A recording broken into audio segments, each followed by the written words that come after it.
Reveille. Look at us now, tip to tip. Ooh, Jesus. Shout out to Morning Kombat. Do you want a margarita? Yes! My God! It's us doing what we love. It's time to bang. I might die before today's episode is out. Holy shit, I'm Why tired. are you so upset about Biden pulling out or what? You know what I mean? No, my heart might explode between now and the end of the show. You don't sleep anymore, Luke Thomas. Yeah. I have slept, I'm not kidding, in the last 3 days, probably a combined 10 hours. I got the cure for the common sleep issues here. Jandiroba versus Lemos, all right? No, that's not fair. I actually did take like a 2-minute nap on the train on the way here. Hi, everybody. It's Morning Kombat. Hello, everybody. It's the Morning Zoo with BC and LT. You know, the world is on fire, so why don't we just have, like, stupid fun? This show can be brilliantly dumb from time to time. Yeah, I don't plan on doing anything serious today except to dunk on Jake Paul. That's it. I'll allow one fart into the microphone if you're willing today, all right? I'm usually pretty willing for that. And by the way, I didn't take a dump in the bathroom here. Yes. Which, by law, I am allowed to take a dump in. No, they have ass sensors that would know that. No, They by law, can I'm allowed chase to take you a down. dump, but I didn't. So I'm here to talk about, let's see, we had Jake Paul versus Mike Perry over the weekend, which was really a dreadful affair in the end. Like, I left Diaz versus Masvidal being like, wow, that actually was a lot better than I expected. That's what they said, too, until they didn't get paid. Didn't get paid. Yeah. Did you get paid? Not yet, but I'm told that. So many people reached out to me to ask, hey, did BC No, I get paid? appreciate that. I'm told that the people paying me already got paid, so, by proxy. So you're going through a third party, essentially. Yeah. Okay. All right, well, then that's good. But I left that fight being like, you know what, that was not so bad. It was great, actually. And then on fun. Saturday, I was like, dude, that fucking sucked. What happened? All right, so we'll talk about that. There was a UFC event over the weekend. If a tree falls in the forest and no one hears it, did it fall? I don't know. Hey, my guy's Korean Superman now, all right? Korean Superman He's came 33. back. 33. My guy right there. He looked like he aged a little bit. Imagine if Tom Duquesnoy can come back. That guy must be banging across France right now. He's doing the old Johnny Walker, just fucking his way through Europe. All my favorite fighters are back, yeah. So we'll get to that. By the way, Loma's not going to fight Tank. We'll talk about that. And, of course, this is officially UFC 304 Fight Week. So thanks for joining us. We appreciate it. Thumbs up if you're watching on YouTube. If you're listening on your favorite podcast platform, do be so kind as to leave us a nice Please review. do that. Long Island Luke on the 1s and 2s. Hey, why don't you tell them what's going on, Long Island Luke? Not much is going on. We're just chilling. How you guys? Play the new sounds, fucko. He's like, we all don't right. care about your life. Yes. We got that, and we got breaking news now. It's just in. Get that hip-hop horn ready. Ready? I'm going to do like Funk Master Flex. It's like, yo, I've had diarrhea all weekend. I think I might stroke out in the middle of today's show. What is Jandiroba looking at? Is it normal to have blood in your stool? It's going to be one of those kinds of shows today. Just one of them days. Hey, what I just realized while I was doing research ahead of the Mike Perry fight, do you know in our new intro where it says, shout out to Morning Kombat? That's Mike Perry. I never realized Is that that before. Mike Perry? Yes, it is. Well, shout out to Mike Perry. It did not go great for him on Saturday, but I guess he it's got still paid. red panty night in the Perry house, all right, as long as that check cleared. See, Connor said on Twitter, it's like, or maybe he said somewhere else, the check was no different than what he would have gotten from BKFC. I don't believe that. I don't believe that. Also, Connor just fired him, apparently, so we'll get into that as well. Yeah, there's that as well. Also, Ken on sound and our boy Nadir is here as well. That's Shout right. out to our folks here at Meadowlark in Manhattan. I drove in from Philly. By the way, I'll say this. The drive from Philly to New York has always been pretty barren and decrepit. It's not that long, though. It's like, what, hour and a half? Right, because here's why it's not that long. Shout out to the tri-state area of which I reside and come from here in Connecticut. People are willing to average 85 miles per hour across 4 lanes on that drive from Philly to New York. Just straight up, everybody in on it together. It's like collectively we're saying we are all willing to break the law, but we'll do it together to lower the potential risk and impact, and we're just going to drive balls out. I respect that. Right? Do you know what happened to me when I used to work at SiriusXM? So my show was 3 to 6 p.m., and so then I would catch the 6:45 train from New York to D.C. Every time I was on that train, do you know who was on the train with me? Every single time. Flavor Flav. No, but not a bad guess, actually. The Roots Band. You know the Roots? Oh, yes. Because Questlove on drums? So if Questlove was always on there, they would record the Tonight Show like in the middle of the day, and then they go home to Philly. They would take the train back, and I would always ride with them. So you're like, I can feel your pain about this commute. It's taken my soul before. Yeah. Well, I would have to go a lot further. They get off in Philly. How far is it from Philly to DC? 2.5, 3. Oh, so it's closer from New York to Philly than ultimately. Yeah, Philly to New York is a breeze. Yeah. It's a breeze. It's a fucking breeze. Okay. All right, so merch, morningcombat.store. You can get that up. I'm wearing it. I got some merch here. You get the jacket right there, merch. Look at these washed dads right here. This is fantastic. Now, I think RJ's still alive. I think. I got recognized walking into the grocery store the other day, and then I got similarly recognized walking out of it, and Tukey asked, "Why do they care about you?" And I was like, I'm not sure that they do. But they care about the show for sure. Well, Tukey, they've been paying for your clothes for a long time. They've been paying for your so they really care about you for your dentist visits. I was at the 8th Row store the other day in the state of Massachusetts and got recognized. Shout out to the donk, the Budmaster himself. Shout out to that guy. When you had a pistol in his face and you were like, "Give me all you got." Yeah, pretty much. But that's great. That's great stuff. Yeah, I mean, I guess we can talk about fights today, but I'm just as willing to talk about 70s jazz fusion or chicks without kids. You know? Have you showered? Last night I showered. No, this morning. Yeah, I showered this morning. Yeah, sorry. You showered this morning. I was doing the Team Combat League playoffs the last couple of days, but I am clean at the moment. Nocita, let me tell you something. You can tell when you have a kid who goes to like pre-K and kindergarten. You can tell whose parents washed them the night before. And then just get out of bed and let them just roll up in there looking like... I mean, I'm wearing black sweatpants and my my Tupaca socks, yeah. Which is just fantastic. Or you can tell which ones, bathed their kid that morning. Yeah. A lot of very cochino parents. This is what a content man looks like. A guy who knows who he is, knows his place in this world and on this podcast, Luke, right now. I mean, this is it, Put your feet in the air. I genuinely hope you get shot on the way home. I really mean that. That's not fair. That's not nice either. Okay. Wow. Oh, Jesus. Sorry. Dude, the guy next to me on the train had rancid breath. I mean, rancid. What, were you making out with him, Luke? No, he had coffee, then he was heavy mouth breathing. Oh, great. So then you could just smell. He's like a Thomas. You could just smell. Yes. All right. Well, with that in mind, we have to get the show started. BC. Yeah, we should. We should get into it, right?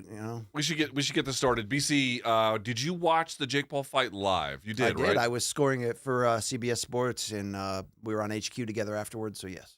Okay, indeed. With that in mind, let's then talk about it. You want my score? Luke, is that what you want? We'll get to that in a minute. Yeah. Let's talk about this now. Topic number 1, BC. Jake Paul, of course, basically easily defeated Mike Perry in a cruiserweight main event on DAZN pay-per-view on Saturday night in Tampa, Florida. BC, I have a lot of thoughts on this. I've shared some of them. I haven't heard yours, so let's get right to it. Is there something different, something outrageous maybe, about this particular fight being what feels to me like over-the-top sandbagging from Jake Paul now 11 fights into his career, or is that overstated hyperbole?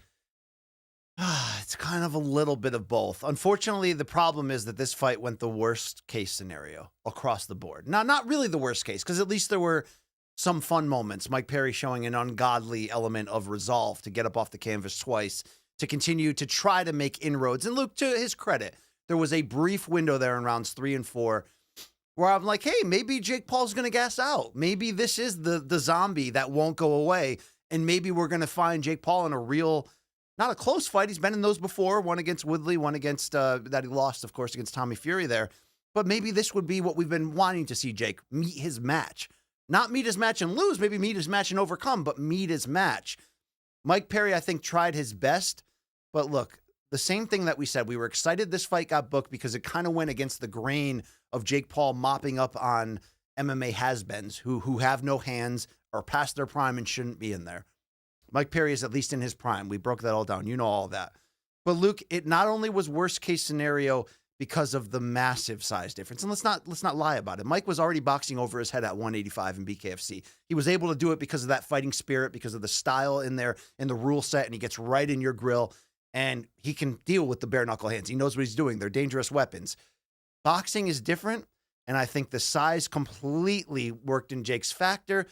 And then, Luke, we've got to be really honest. We love Mike Perry. We love what he brings to the table in MMA and in BKFC, which is his perfect fighting space.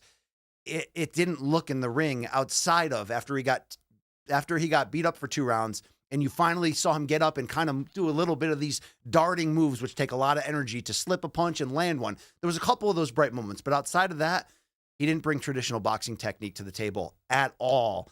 And it's what led immediately to his unraveling. Now, he's so obscenely tough that he was willing to walk through hell to get to at least the length it did. But I think what we saw in those first 2 rounds, Luke, the worst case scenario with the size difference and the worst case scenario with the technique difference. Because if Mike is going to come in, which he did, flat-footed, squaring up, hands like this, but not really covering up, basically eating what Jake has to try to find an opening to land one, that's the thing. When we're comparing Jake to legitimate boxers, which sometimes he flirts with trying to make that comparison. I know he closed the fight by saying, I'll be cruiserweight champion within 2 years.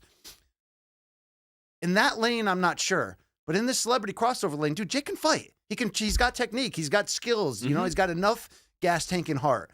But he was a plus 200-pounder preparing for Mike Tyson. Things change. He comes back down to 200. Mike Perry's a 170-pound MMA guy who had been fighting over his head. Now he was fighting way over his head. No, it was worst case scenario. It wasn't competitive. I'm glad Mike got paid. I thought the two of them sold the shit out of this fight to what they could. I thought, there was enough back and forth. There was enough crazy, weird moments. It was what we wanted from that. But it really played in there because Jake is the pound-for-pound face of this crossover boxing bubble, if there's even a pound-for-pound ranking in there. And I know some people are in my DMs going, BC, stop calling it a bubble. It would have burst already if it was a bubble. This is a movement. This is a thing. They just did a YouTube boxing event in Spain, and it looked like WrestleMania. Okay, maybe it's still a thing. But the thing of us trying to really care about Jake Paul, and we will care about the Mike Tyson fight, and he knows how to attract himself and attract an audience, he is going to have to do better matchmaking-wise if this is what the future is going to look like, because this was a prime, able MMA guy, but you see that difference, and it's almost like Jake is too good for this bubble. Does that make sense? He's a tweener. He's almost too good size-wise and technically for this bubble, but not good enough, in my opinion, to ever legitimately compete for a world title outside of like the WBC using his stardom and plucking him in. So if he's going to stay in this lane, and he is with Mike Tyson, this is the same lane, he's going to have to, if he wants people to truly care, he's going to have to do better matchmaking-wise than here. And some of this is Perry's fault, Luke. I don't know what he was training in camp, because you've got to bring the basic elements of head movement and defense to the table. I didn't understand his strategy at all. It's not going to work. His strategy was to eat everything Jake had and come back. No, but I mean, like in boxing, for example, if you're going to be the guy who moves forward, I mean, there's all different kinds of styles in boxing, right? If you're going to be the guy that moves forward, that's the thing you want to do. Because, by the way, I will say, and I said this to you on CBS Sports HQ on Saturday, I will maintain that if you put Jake Paul under pressure, put him on his heels, he has a very difficult time dealing with it. Some fighters can deal with pressure quite well. They actually invite it. Jake Paul's not one of those guys, and you can see him looking down. Dude, I mentioned it on my live stream that I was doing it. Look at how often – do you remember the tape study I did years ago? He has not corrected that. He still looks down and then just kind of throws. Now, sometimes he lands, sometimes he doesn't.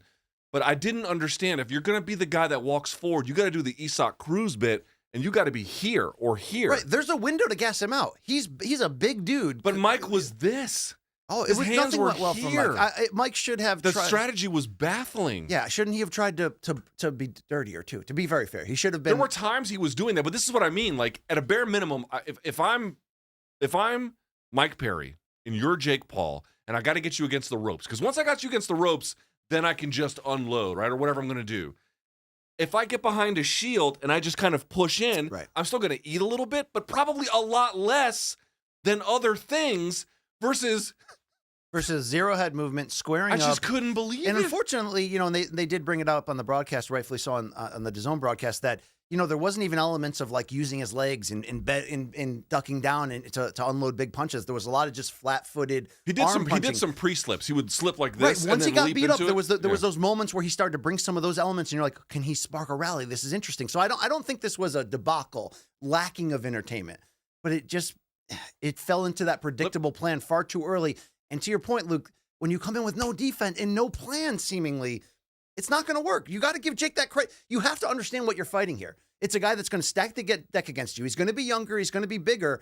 And for the most part, because he's taken this seriously, he's going to be a better boxer than you. So to upset that apple cart, you have to explode. And that explosion has to be through mercilessly trying to gas him out or just bringing volume. Tommy Fury brought both. No, he brought the volume of the jab, position. and he had the size to lean on him and hold up. Yes. Guy, like, I don't know how many pro fighters care about my opinion about this. You can dismiss it. It doesn't matter. I am telling you, watch the fucking tape on Jake Paul. If you pressure him, he will make a gazillion mistakes through the course of dealing with that, with bad shot selection, hasty timing. He'll cross his feet up. He'll go square to you. He'll look down. He'll get out of position. He'll be off balance. That is the key to beating him. But okay, I want to say something about this fight because after it was over, like watching it, partly we have to accept some responsibility because I think we did think Mike was going to perform better. Even we didn't think he was going to win. Right. We no, there was no chance we were predicting he was going to win. We expected a back and forth. A little bit more of a back and forth. And again, we weren't asking a lot from Mike. I think getting up here would have just made a lot of sense, right? But he didn't do that, so it ended up being what it was. Here is my sense of things, BC. There was a time in Jake Paul's ascension where at least a little bit there was escalation of danger with each subsequent opponent. So he goes from the gentleman, I don't remember his name. Anisson Gibb? The one who the pre-diabetic gas station attendant who then tried to cancel me by hashtagging CBS on Twitter. So that was his first opponent. Then he goes and fights Nate Robinson, who's an athlete. You're like, okay. 5'9" athlete who had but a professional never athlete. put on a pair of gloves 2 weeks before. A professional athlete. Okay, and then he goes to Ben Askren. You're like, okay, well, that's a guy. Post-hip surgery. Yeah. Okay, no. We know what the score is. I got it. Okay, but then he goes to Tyron Woodley, who I know had washed out of UFC, but you're like, this guy was a champion in UFC. Who still and in the first fight, Tyron hurt him, sent him to the ropes. That's right. And it was close. It was a good fight. There was danger there. Yes. Now, the rematch they had to do because there was the opponent change and everything fell out. Rockman Jr. So whatever. And that was a terrible fight, but at least he got the knockout. And then you're like, okay, we're slowly beginning to build to something here. And I know Anderson Silva was old, but hello, it's Anderson Silva. We picked Anderson Silva. I remember getting laughed at by the Showtime higher-ups. Yeah. They're like, you really think this 50-year-old guy can do it? I'm like, yeah. Well, we're like, he's not any 50-year-old guy. It turns out he was. Remember, he got knocked down, although he was able to go the distance. But after Tommy Fury, the full boxer that he fought, there has been a regression in matchmaking. But you give him the Nate Diaz fight, though. You got to give him that. The Nate Diaz fight is great too for him. But I'm saying in general, we had a little bit of a bump with Nate Diaz, and the matchmaking has regressed. The two boxers that he fought, the Andre August and whoever the guy's name was, I looked up on tape on him. I mean, you could not. Not even a club level. But let me just jump in because I had to cover those fights for CBS. Both of those fighters had essentially retired for 3 years. We're like done with boxing, and Jake only took those fights not because he was angling toward to become a cruiserweight champion like they built it, because he had outstanding dates that he owed DAZN on his prospect series and didn't have prospects in the stable to put him out there, so he just player coached himself back in. This is my point. Now we had what happened with Perry, and then of course Mike Tyson on the horizon. The thing that really gets me is I can accept this bubble for what it is if you give maximum effort like you got with Diaz and Masvidal, or if there is some reason to believe that the matchmaking is more interesting than just naked sandbagging. This was naked sandbagging if ever there was one. And then the problem is now the next fight feels like even more of grotesque sandbagging. Isn't it crazy? Look, here's what I just want to say, BC, and I'll pitch it to you. No. I'll pitch it to you, which is I understand that if there's a market for this, who gives a shit what our opinion is? But the thing that really offended me after Saturday was, dude, you can't have it both ways. You can't ask for props. You can't say no one believed in me when you're like a minus 550 favorite and you're fighting guys who, God bless Mike Perry, he is tough as shit and he has turned his life around, and I hope he got a huge bag. But he's fighting with basically no defense. Dude, you can't have it both ways. Either you're sandbagging, and we have a right to call it that, or you're fucking not. And right now, it's sandbagging. I think if you're going to defend Jake, you'll just say this was supposed to be Tyson. They looked at the landscape of who was available. They caught Mike Perry at the right time when his brand was so huge. And I think it was enough where a lot of people were fooled, Luke, when this fight got built. I mean, even we had conversations over text initially when the fight was announced, like, holy shit. It's because Perry was on a run and he was 32. Sure. He wasn't completely over the hill. He has and all that stuff. superpower of being able to take a lot of punishment and back you up to a point where you question your own manhood and your backbone. We never quite got there ultimately. But it leads us, I think, to the call out for Jake of Alex Pereira, right? Because this would be a return to that escalation. But, Luke, and I have a lot to say about who I think he really should fight, and it's not Poatan. We had come into this fight against Mike Perry kind of questioning, like, what does this mean for the Mike Tyson fight? Meaning, if Jake Paul loses, let's say he lost the decision, say he got outworked and dropped by Perry, but lost the decision, you could argue afterwards, Luke, that actually would help the Mike Tyson fight because a lot of the appeal to people are the idea that this old hero is going to come out of retirement, George Foreman style, but even, more extreme, and knock out the wannabe boxer who's disrupting everybody. And we wondered, Luke, if this was a loss to Perry, whether this would actually make that fight more exciting and enjoyable and maybe level out the playing field even more. This is almost, would you say this almost feels like worst case scenario now for Jake? Because he just fought a guy that the public was kind of tricked into believing was the guy that could stand up to him, and he destroyed him largely because of those built-in advantages, but also as we broke down because Perry didn't bring defense to the table. Now I don't want to see Mike Tyson at all. And I was the guy who kind of came around after being initially like, oh, no, Mike at 59, no. But I do think that the quote I told you from Nikisa Bedarian of MVP Promotions when he was on Ariel's show, where he said, I get what you people are saying about the age, but the age is what sells this fight. If the age wasn't this wide, people wouldn't be into this fight. It's the only way this fight can happen.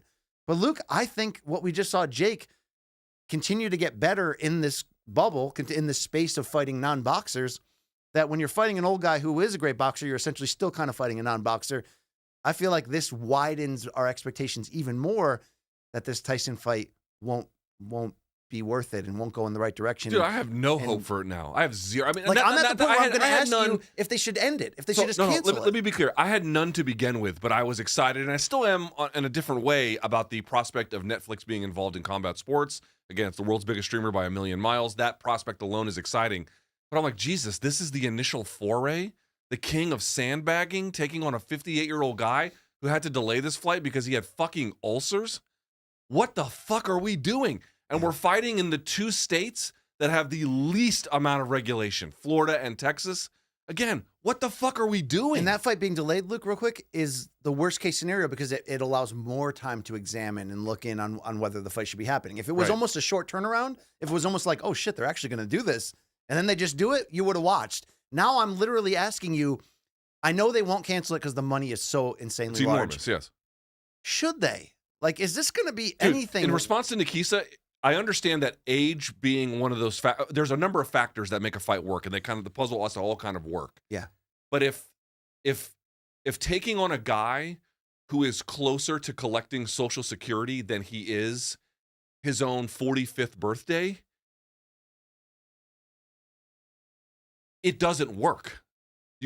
If you are making a calculation about age, where like, well, if it wasn't for the age, it wouldn't work, right? But it also doesn't work because you're having to it is such a determinative factor because he has reached a level of medical alarm given his age. So that's no response either. That's just saying, oh well, it works on paper that way, right? But in reality, it's this grotesque version of something else. I mean, here's the thing, dude. Like, we were kind of bagging on Darren Till, and I don't know what kind of fight he would have given, but would you rather see Jake Paul versus Darren Till? I'm not saying you have a high degree of interest in saying Jake Paul versus Darren Till. I'd almost rather see it than Tyson. And in part, I would definitively rather see that. Yes, and then my holding on to any form of still wanting the Tyson fight, which is getting smaller by the day, is tied into what you're saying about Netflix's role in it just as much as it is just the ridiculous spectacle and the idea of could Mike, right? Could he just do that one crazy thing, which is knock down or knock out Jake? But after watching Jake in another fight where he had the deck stacked for him,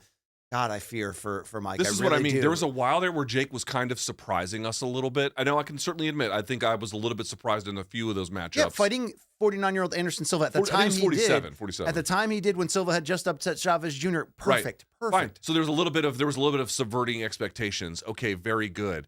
But if what we're doing is now ham-fisted, obvious sandbagging because we're just going to change the quotient on paper about what's what, and now we're just going to bank on name value versus absent any other value to the fight. It's something that's really there's zero value to this fight other than holy shit, it's Mike Tyson, right? I don't know. Let me ask the question this way. Australian Luke, that's what I'm going to call him from now on. Aussie Luke. Don't Aussie be, Luke. yeah. Aussie rules Luke. Aussie rules Luke. Did the fight and the way it played out on Saturday make you want to see Jake Paul versus Mike Tyson less or more? Less. Okay, Definitely less. Tell me why.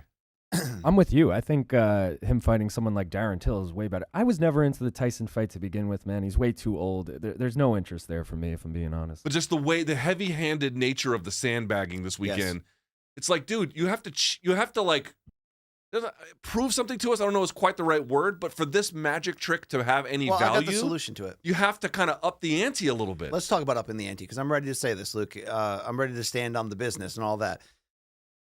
The problem here is that Jake is getting too good too fast, if that's a problem, right? I don't but agree not with no that. in this bubble, but not good enough, in my opinion, to do what he will alternately tease. And he did it again, saying I'll be cruiserweight champion in 2 years, and tried to make us believe that those 2 early knockouts against those bums were like the perfect escalation for him getting in line to do that. By the way, if he decides to do that, WBC are going to bend over backwards to make that happen. They were almost okay? going to rank him if he had beaten Tommy Fury. Remember that? And it's the same WBC who won't force Canelo to defend his title against anybody. Forget Benavidez or Morrell, anybody, and yet will do that in other weight classes. I like the call out of Poatan, but I want to put Poatan over here because he's under UFC contract. And do I really believe that Dana White's going to go, we got to stop this Jake Paul situation? And I got the idea. Co-promotion. We'll send Poatan. He'll handle it. It's over. No, they're not going to give Jake Paul that payday. Okay, they're not going to do that. We'll get to Poatan in the next segment. Right. By the way. So here's my shitter get off the pot for a moment for Jake Paul. Pick a lane and stick with it. And it doesn't mean you can argue that in CBC. Can he do both? Can he do the celebrity big fights and try to chase a title? He can if he wants. But here's the deal. He's a tweener right now, in my opinion. I don't think he's good enough for legitimate fights. I think that's why you're never seeing him fight a legitimate guy. And the only borderline legitimate guy he fought, Tommy Fury, younger half-brother of Tyson Fury, he lost the fight. It was a guy his own size, which is really, we're at the point now, Jake, where you've adjusted really quick to this boxing thing. You've done a great job. You take it very serious. We never took that away from you. So now you've got to up the ante. And maybe this is bad timing now that Mike Tyson is next, because I think it's just going to make Jake look more like a heel. Now, you can be marketable with that heel, but I think he's going to beat up Tyson bad. But if you're going to declare where you are, either go legitimate and let's do it. Let's line up the opponents that you need to legitimately get a title shot. But if that's not your true intention and you want to keep making money and make big spectacles, I almost say enough with the Tyson fight. Let's look in this bubble and say, okay, Jake, you're basically a heavyweight now. Let's just be very real about that. This fight was a 200-pound catchweight because you are at heavyweight for Mike Tyson and you're coming down. And for the most part, you handled the added weight well. A couple moments looked like you were going to gas out. But there is a boss, in my opinion, at the end of this video game. It's not Poatan, because I don't think he's in this video game unless UFC's willing to co-promote, and we're not there yet. Francis Ngannou is in this window. He's in this universe. Yes! That's exactly the use of it. And I remember a year and a half ago on this show going, hey, if Jake keeps winning, man, that's really the big one. And we all went, no, man, that size difference is way too much. No, Jake will get killed. But here's the deal. Francis has already achieved what Jake hasn't come close to yet, and what would be a huge feather in Jake's cap when Francis lost to Tyson Fury. He went in there against a legitimate guy in his prime who was actually the heavyweight champion of the world at that moment. And Luke, for whatever reasons we look back on, whatever combination of not taking Ngannou seriously with Fury being out of shape and all that, it was a perfect storm where on that night, Francis Ngannou nearly upset the world and did something achievement-wise by scaring the heavyweight champion and knocking him down and really forcing him out of his game into a defensive holding battle the rest of the way. Jake hasn't done anything close to that, in my opinion, in terms of the legitimacy of boxing. But Jake, you're a heavyweight now. So if you're going to be a heavyweight and go in there and potentially mop up on Mike Tyson, the real fight that people will really care about. Now, look, if you do the Tyson fight, everyone's going to care and you're going to make a lot of money. So maybe I'll shut up on that. But how about after that? The real fight for me is Ngannou, because Luke, how you truly sell fights. You can sell a few of them on Bad Blood. You can sell a few of them as Jake did on, man, I just want to see if Jake's any good. Then you can sell a few more on, man, I just want to see if Jake gets knocked out so he can eat his words. But we're at the point where we can no longer sell the fights where you're going to take on an aging guy or you're going to take on a much smaller guy.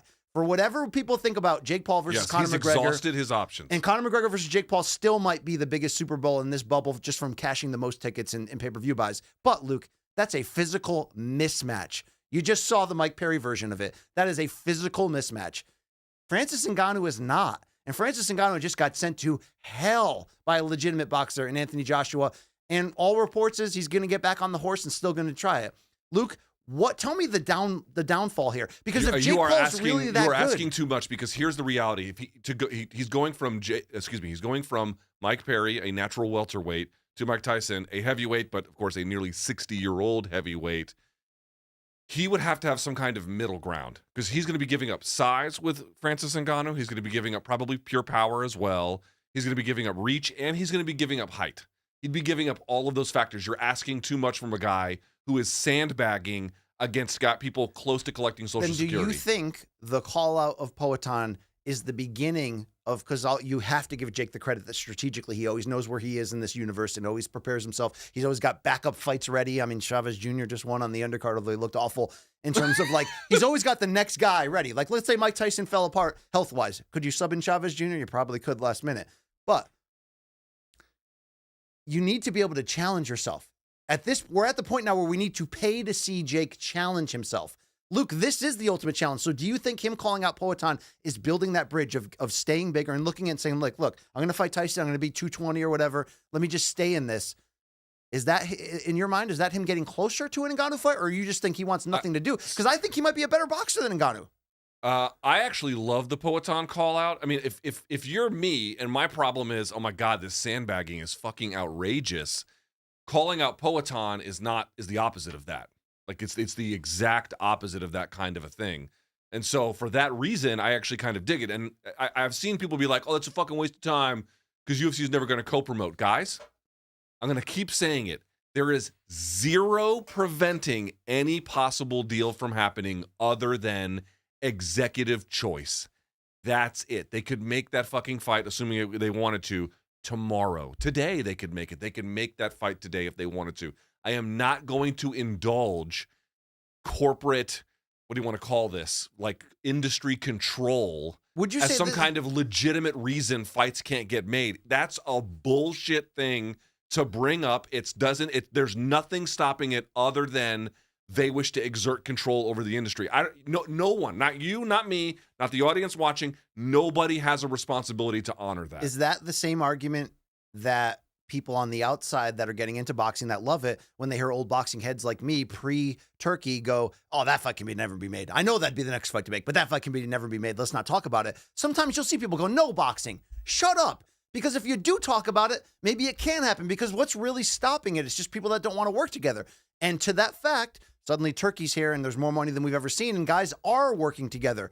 So this excuse, to your point, really is just one man's opinion. And if Dana's going to sit here and say that MMA will always be better than boxing because boxing does all this bullshit. Dude, MMA is doing a lot of boxing bullshit lately, and Dana being unwilling to co-promote with anyone is that right there, right? Fair enough. Now, I've got a couple assets I want to throw to here if we can. Conor McGregor was watching. Conor McGregor is a part owner of BKFC. They had done a press conference in Spain for a card that's going to be there under the BKFC brand. He did not find Jake Paul's performance charming, nor Mike Perry's. Here's what he writes. Hey, Mike, you're released and you can go and compete in your smelly, dirty boxing championship thing. The smell of it. Good luck. You're fired. All right. And then, I guess prior to that, he had written, Jake Paul is the biggest piss bag I have ever seen in my life. 40-pound weight difference, juiced out of his head, and still shitting himself in there. Nikisa, you should take him to Vegas. Oh, that's right. You could never. The athletic commission testing, real fighting. Bitch asses. You could never. And then calling out 60-year-old Mike Tyson fresh off an in-flight medical emergency. I swear to God, a fat can of bitch piss. Most valuable piss bag. I got to say, Connor hit a 10 out of 10 on those tweets. Can you put that back up, Long Island Luke? I wish we had the ability sometimes to make Morning Combat t-shirts like the day of when could we sell a shirt right now that said a fat can of bitch piss on it? Yes. I mean, that would be fantastic. Yes, you can. That's genius. Ray Dunkel Bukaki, if you're watching this. Yes, fat can of bitch piss, please. Thank you. We see your reaction to that.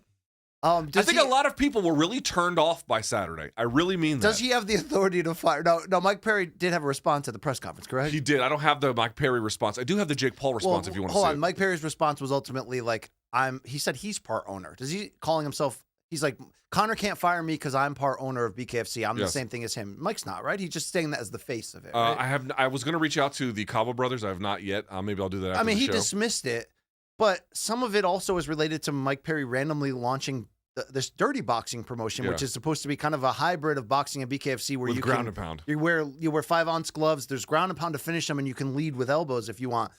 So I get that it's Conor from BKFC saying, "Hey, biggest star of BKFC, if you're going that way, then why don't you just go that way? You're fired." But he doesn't have that ability, right? I mean, what does Dave Feldman think when that's happening? He's not. Mike Perry's like one of their most valuable stars. All right, so we close that chapter. I think what he's saying about Jake Paul is actually fucking hilarious. First of all, fucking hilarious. Actually, not wrong. Like okay. That's the collective feel of MMA and boxing Twitter right now. True or false? I think so. Jake Paul did respond, and in fairness, we have his comments. Let's hear it. As soon as your fight ended, Conor McGregor said Mike Perry was fired from the BKFC. Oh my! Did he really? Yeah. And he took shots at you. He called you some derogative term. Any message for Conor McGregor? Hey, that's fucked up that you fired your BKFC champion. But face of BKFC. I told you that was going to happen. You know, I told you exactly what was going to happen. He was big upping his boy Mike Perry. I said, okay, Conor, like after I fuck up Mike Perry, then you're next. So Conor's on Twitter all the time. He's on his yacht all the time. But guess where he's not? In the ring fighting me. So he can talk all the fuck he wants. But the notorious MMA is scared of Jake Joseph Paul from Disney Channel. And I put that on my mama. Not a bad response, actually. No, it is. But here's the problem. Oh, look, if that fight could be made tomorrow, would they make it? Yes. Dude, he's way bigger than Conor. I mean, can we be realistic about this, Luke? If Jake's going to fight... So when Jake was first doing the Showtime pay-per-views, he was around 185, right? Yeah, I have to go back. You know what? Let me look that up. Let me look up the cruiserweight limit is 200 and under in boxing. And I get that he's probably more likely in the low 190s in his prime right now, physically went for big fights, but he's up at heavyweight right now preparing for Mike Tyson. Yeah, for their rematch, Woodley weighed 189.6, and then Paul was 191.4. I mean, look, dude, he's basically a heavyweight at this point. Look, how are you going to make any more the fights, in theory, against the BMF area, the lightweight, welterweight MMA guys? I don't think you can anymore, can you? Because you're not going to be able to sell that fight's competitive. Could you sell it on name value alone and trash talk? Yes. But didn't we just learn something from this Mike Perry experience that was fun on name value and trash talk? Fight not so fun. Inevitably, there's going to be diminishing returns at the next pay-per-view, If it's Tyson, you suspend that for name value again. But sooner or later, he's got to fight a guy on even terms. That's not Conor anymore. Tell me I'm wrong, Luke. I don't think you're wrong, but I think this is a good place to start topic 2. Okay. Let's start that. Let's Luke. weave that in. Let's weave that in. Okay. Well, Luke, topic 2. On a scale of 1 to 10, looking back on what was another crossover between MMA and boxing and this extended bubble that is still has air in it, for better or worse. Just how sick are you, Luke, of having to watch MMA fighters box for their biggest paydays? And just a reminder, it's not just when Kamaru Usman won the UFC title and called out Canelo the next day. Sugar Sean O'Malley, when he wins his biggest moment, the UFC world title, is then instantly calling for boxers. Was just on the Diaz Masvidal broadcast, spent the first half hour speaking into the microphone. I can fight these guys. I'd love to fight these guys. I hope I get this chance. It's not going away. That's where the money is, but it's also to some level where the freedom is and the challenge is outside of the MMA space. How sick of you are seeing your MMA heroes sell their souls for that one paycheck in the boxing ring? I have to tell you, I have reached I'm not quite a breaking point. I don't think that's quite right, but I'm pretty close. I'm pretty close to it. Dude, I don't want to have one of these conversations where there's this black hole of gravitational pull for the arguments that somehow pins every industry ill on the UFC. There is a tendency to do that with shows like this. I don't want to get into that. I'm trying to dissect what the problem is here. And I actually think it's a little more complicated now. I actually feel like Jake Paul is popular enough now that he is a big enough attraction that there's going to be all kinds of MMA fighters who are going to want to fight him in a way that some of them might have been more dismissive of it early on. In other words, he's got a level of celebrity. How many times are you going to be able to access an opponent with this kind of level of celebrity? It's reached such a height where there's almost no coming back from that, right? It's that big right now. But dude, how are we in this place? How are we in this place if pay is different? How are we having this conversation today about what's happening here, about our frustration with this, about watching what's going on. Again, Mike Perry has left it. He's done BKFC. He's, again, one of these guys who I think is going to be a candidate no matter what in circumstances, given where we are and the development of Jake Paul's brand and size. At the same time, when you watch something like this, how does it not dawn on or remind you at a bare minimum, it's like, wait, why are we doing this again? How does this whole mechanism work? The mechanism works because there's a gap in skill that Jake Paul is able to build over a class of athletes who are looking for a payday that they otherwise cannot get. Well, why can't they get that? I know it seems so ridiculous to kind of bring everything back. Jake Paul's avarice, his greed here, is clearly a function of what's driving this industry as well, right? He wants to get paid, and he wants to do it in this kind of sandbagging way. So we can point the finger at him, but he's an opportunist. How are we here, BC, but for the factors I've mentioned? I don't understand. Yeah, I mean, we're here because of the pay disparity at the highest level between the two sports. And then you can argue, well, the guys in the 1% of the UFC are getting very well paid. They are, but you have to sign your life away constantly, and you're not able to do stuff like this. I mean, what if the antitrust lawsuit did go to trial, and then suddenly one of the fallouts of that were that fighters could have clauses for once a year in their contract to do other stuff like this? Well, that would be an issue. And really, I just scratch my head at how UFC still hasn't woke the fuck up to the idea of forget your clicks on social media of power slap. Can we just fold that away for good and use all of those powers and resources towards some form of Zuffa boxing, which would give your own aging or retired or bored names an ability in contract to do exactly what they want, which is to have crossover boxing fights against other people in other areas that can be bumped up to big events where everybody would make a lot of money. But apparently we can't do that. But Luke, I think you're looking at this problem, rightfully so, from a business logistics standpoint of how are we here? Why are the top MMA guys just so willing to do this? I want to ask more of where we're actually at in the Jake Paul arc of what we're talking about, of how he keeps getting better, where I think there's a solution to this. And it's very easy. It's called even matchmaking, right? Like, let's be honest. Diaz Masvidal, we had some high, limitations coming in terms of how much we were going to get excited about that. What would it look like? What did it look like, though, Luke? A fun-ass competitive fight between two guys who were very motivated, who were reportedly very well paid, although obviously that's taken a side turn, and who had legitimate reason in their own business plans to give the best of themselves. And we got a badass fight that I think, Luke, tell me if I'm wrong, has made people be more open to this idea. So it's like you get one up in that area in this crossover bubble, but then the Jake Paul brings you back because it's another lopsided matchup where the star fighter in Jake has way too many predetermined advantages in size and age and experience and all that. Luke, isn't the gap to bridge here to force Jake to fight tougher opponents, or to just look at this as there is a window for this? This bubble isn't going to burst because people love to see people fight. And if it's people that they really know, can I tune into regular boxing if I'm not a boxing fan to guys that I don't know? Or I can tune in to see my favorite streamer or YouTuber or MMA fighter crossover. It still works if you make interesting matchups. The one thing I will say, was it Jorge Masvidal that promoted that Gamebred boxing card that ended up having Pettis versus Roy Jones in the main event? I don't love that fight because Roy Jones was old and it's kind of a soft version of what Jake's doing with Tyson. But do you remember the rest of that card? It was evenly matched current, fading, or former MMA fighters against one another. It was Jeremy Stevens against Jose Aldo. And it was like, it wasn't high-level boxing, but no one's going to sit here and think we're going to see that. Luke, when you tune into the big three, if you do, you know you're not getting NBA-level talent at that moment. These are faded ex-players. You're getting an interesting subversion of that. But no one's tuning into that thinking. Just like you're not going to tune into college basketball and think you're getting NBA level, or college football and think you're getting officially NFL level. So no one's going to tune in for that, but they will tune in for competitiveness and action.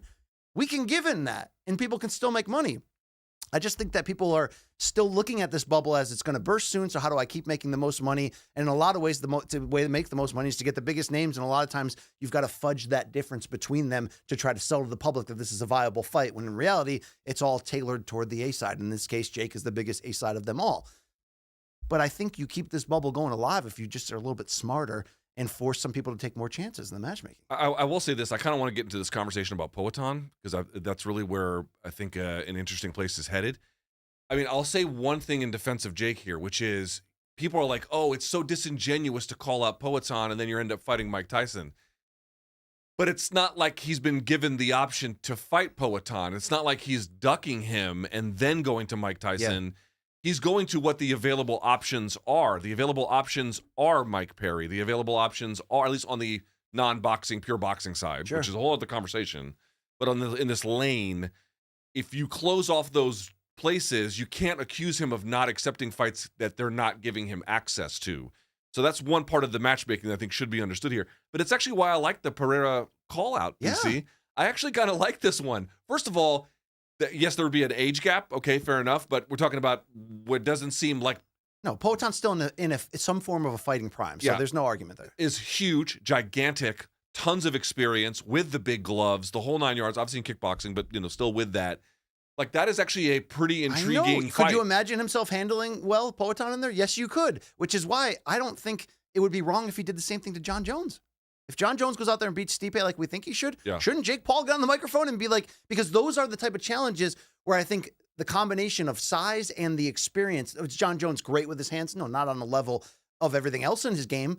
But could you imagine John Jones getting into really good shape and them doing that fight? Of course you'd want to see what it looks like, right? Sure. We're at that level now for Jake. So it's kind of got to be Poatan and above or not in terms of the size, in my opinion, unless maybe there's some middleweight banger that can, if DDP's body size was a little more popular, somebody like that. Yeah. But all of this is a moot point if these guys don't get out of their UFC deals, or if there's not Jake and Dana getting there. Will we ever see Jake and Dana put it together on a negotiation table and make this unless happen? Turkey makes it happen, seems extremely unlikely. By the way, let's play the call out that we have from Jake Paul here. Aussie Rules, Luke.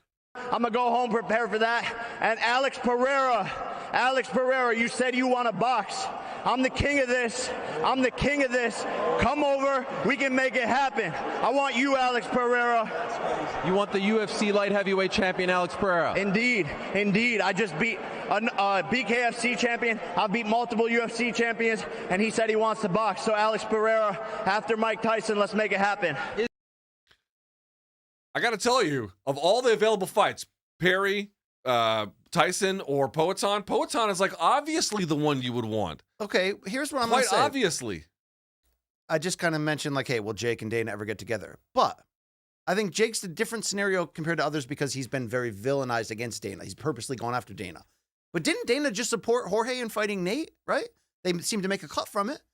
Do you think that there's a soft way that UFC can get involved without needing to be the co-promoter? Maybe they would want to. If it was Jake versus Poatan with the UFC belt over his shoulder in boxing, maybe UFC should wake up to the idea that if they actually got in line and co-promoted that, they could make a lot of money. Or they could just release their guys and still get a cut from it. But Luke, will it ever be worth it for UFC to allow that wiggle room for their fighters? No, right? So is this a moot point until somebody... I can't control what UFC does or doesn't do. I'm simply saying from the consumer perspective, we don't have to honor what tradecraft they feel like is in their interest to dominate market position. That has nothing to fucking do with anything about why you watch sports. That's their concern. That's not mine. There is nothing stopping them from making this fight or any other one. I'm going to say it one more time. You are under no obligation to honor what their corporate best practices are that for interests that have nothing, and in certain cases are in direct contravention to your interests. Please miss me with that shit. The biggest UFC fighters seem to be more excited about fights elsewhere than within their own organization. And I think it would take the fans being on that level too for any change to be made. Poatan, right? Yes, I'm piggybacking. Poatan did, I won't say he responded, but he had a quick FaceTime call. While Jake was in the ring. Right, we have video of it. Let's play it. Hey, let's run it. Let's go, vamos passar. Let's go, agora. Will Dana let you out? O Dana te deixa? Dana let you out? Yes. We'll talk to him, Tell Dana. Yeah. Hey. Falou, quanto mais alta eles são, mais maior mora. Dude, of all the call-outs, that's the only one I was like, okay, all right. And I'm not saying I want him to win or even fight or whatever. Like it's not make or break this fight. But that of anything he's doing, that's the most interesting part. Here's where I need to see UFC fighters and UFC managers realizing their potential value, knowing, yes, we are locked into these long-term deals. In order to keep fighting for titles and making big paydays, UFC is going to keep extending your contract. You're going to be stuck with them. But you gotta go, and I hope they are, but you never know. You gotta go to the table, knock on Hunter and Dana's door, right, Luke, if you're Team Poetan, and say, look, here you go, Dana, you got 2 options. Either give us the winner of John Jones and Stipe, or if John Jones is going to retire, give us Aspinall for the heavyweight title and put it in a stadium. Let me try to become the first 3-division champion in UFC history, or figure out a way to get out of my way so that I can go make this crazy payday against Jake Paul in a fight that everybody would have to see. And in fact, maybe I don't fight again until you make that decision. What happens next? Because it's never going to see change unless somebody's willing, with power, is willing to do that. Mm-hmm. John Jones, we thought might have been coming close to do that when he said, I want Wilder money. He was publicly going against the UFC. And what did he do next? He sat out 3 years. So, Luke, what would happen? I mean, obviously, if all the fighters that were champions joined together and did this kind of coup, maybe change could happen. But that's not going to happen. What if should Poetan's team be on the phone pushing back and saying they have other business at hand? I'm not trying to rally for a particular fight. I'm simply trying to point out, if this is at all going to be an interesting thing, the Jake Paul experience, it has to be involved with players of a level now that makes sense for this whole equation to work. Those players got to free themselves up. Yeah, fair so enough. If nothing stopping them is just Dana's preference, shouldn't they be pushing on that door every day, every week, every month?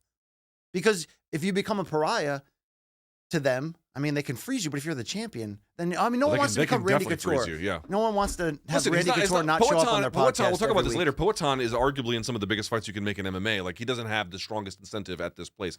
My only point is not to advocate for the UFC, like, go make this fight. Of course, they could. I mean, it's a stupid fight in reality. Of course. Yeah. But what I'm just trying to point out is, look at the circumstances under which the Jake Paul experience works and contrast that with the one that we got on Saturday, and tell me you don't notice a gigantic difference.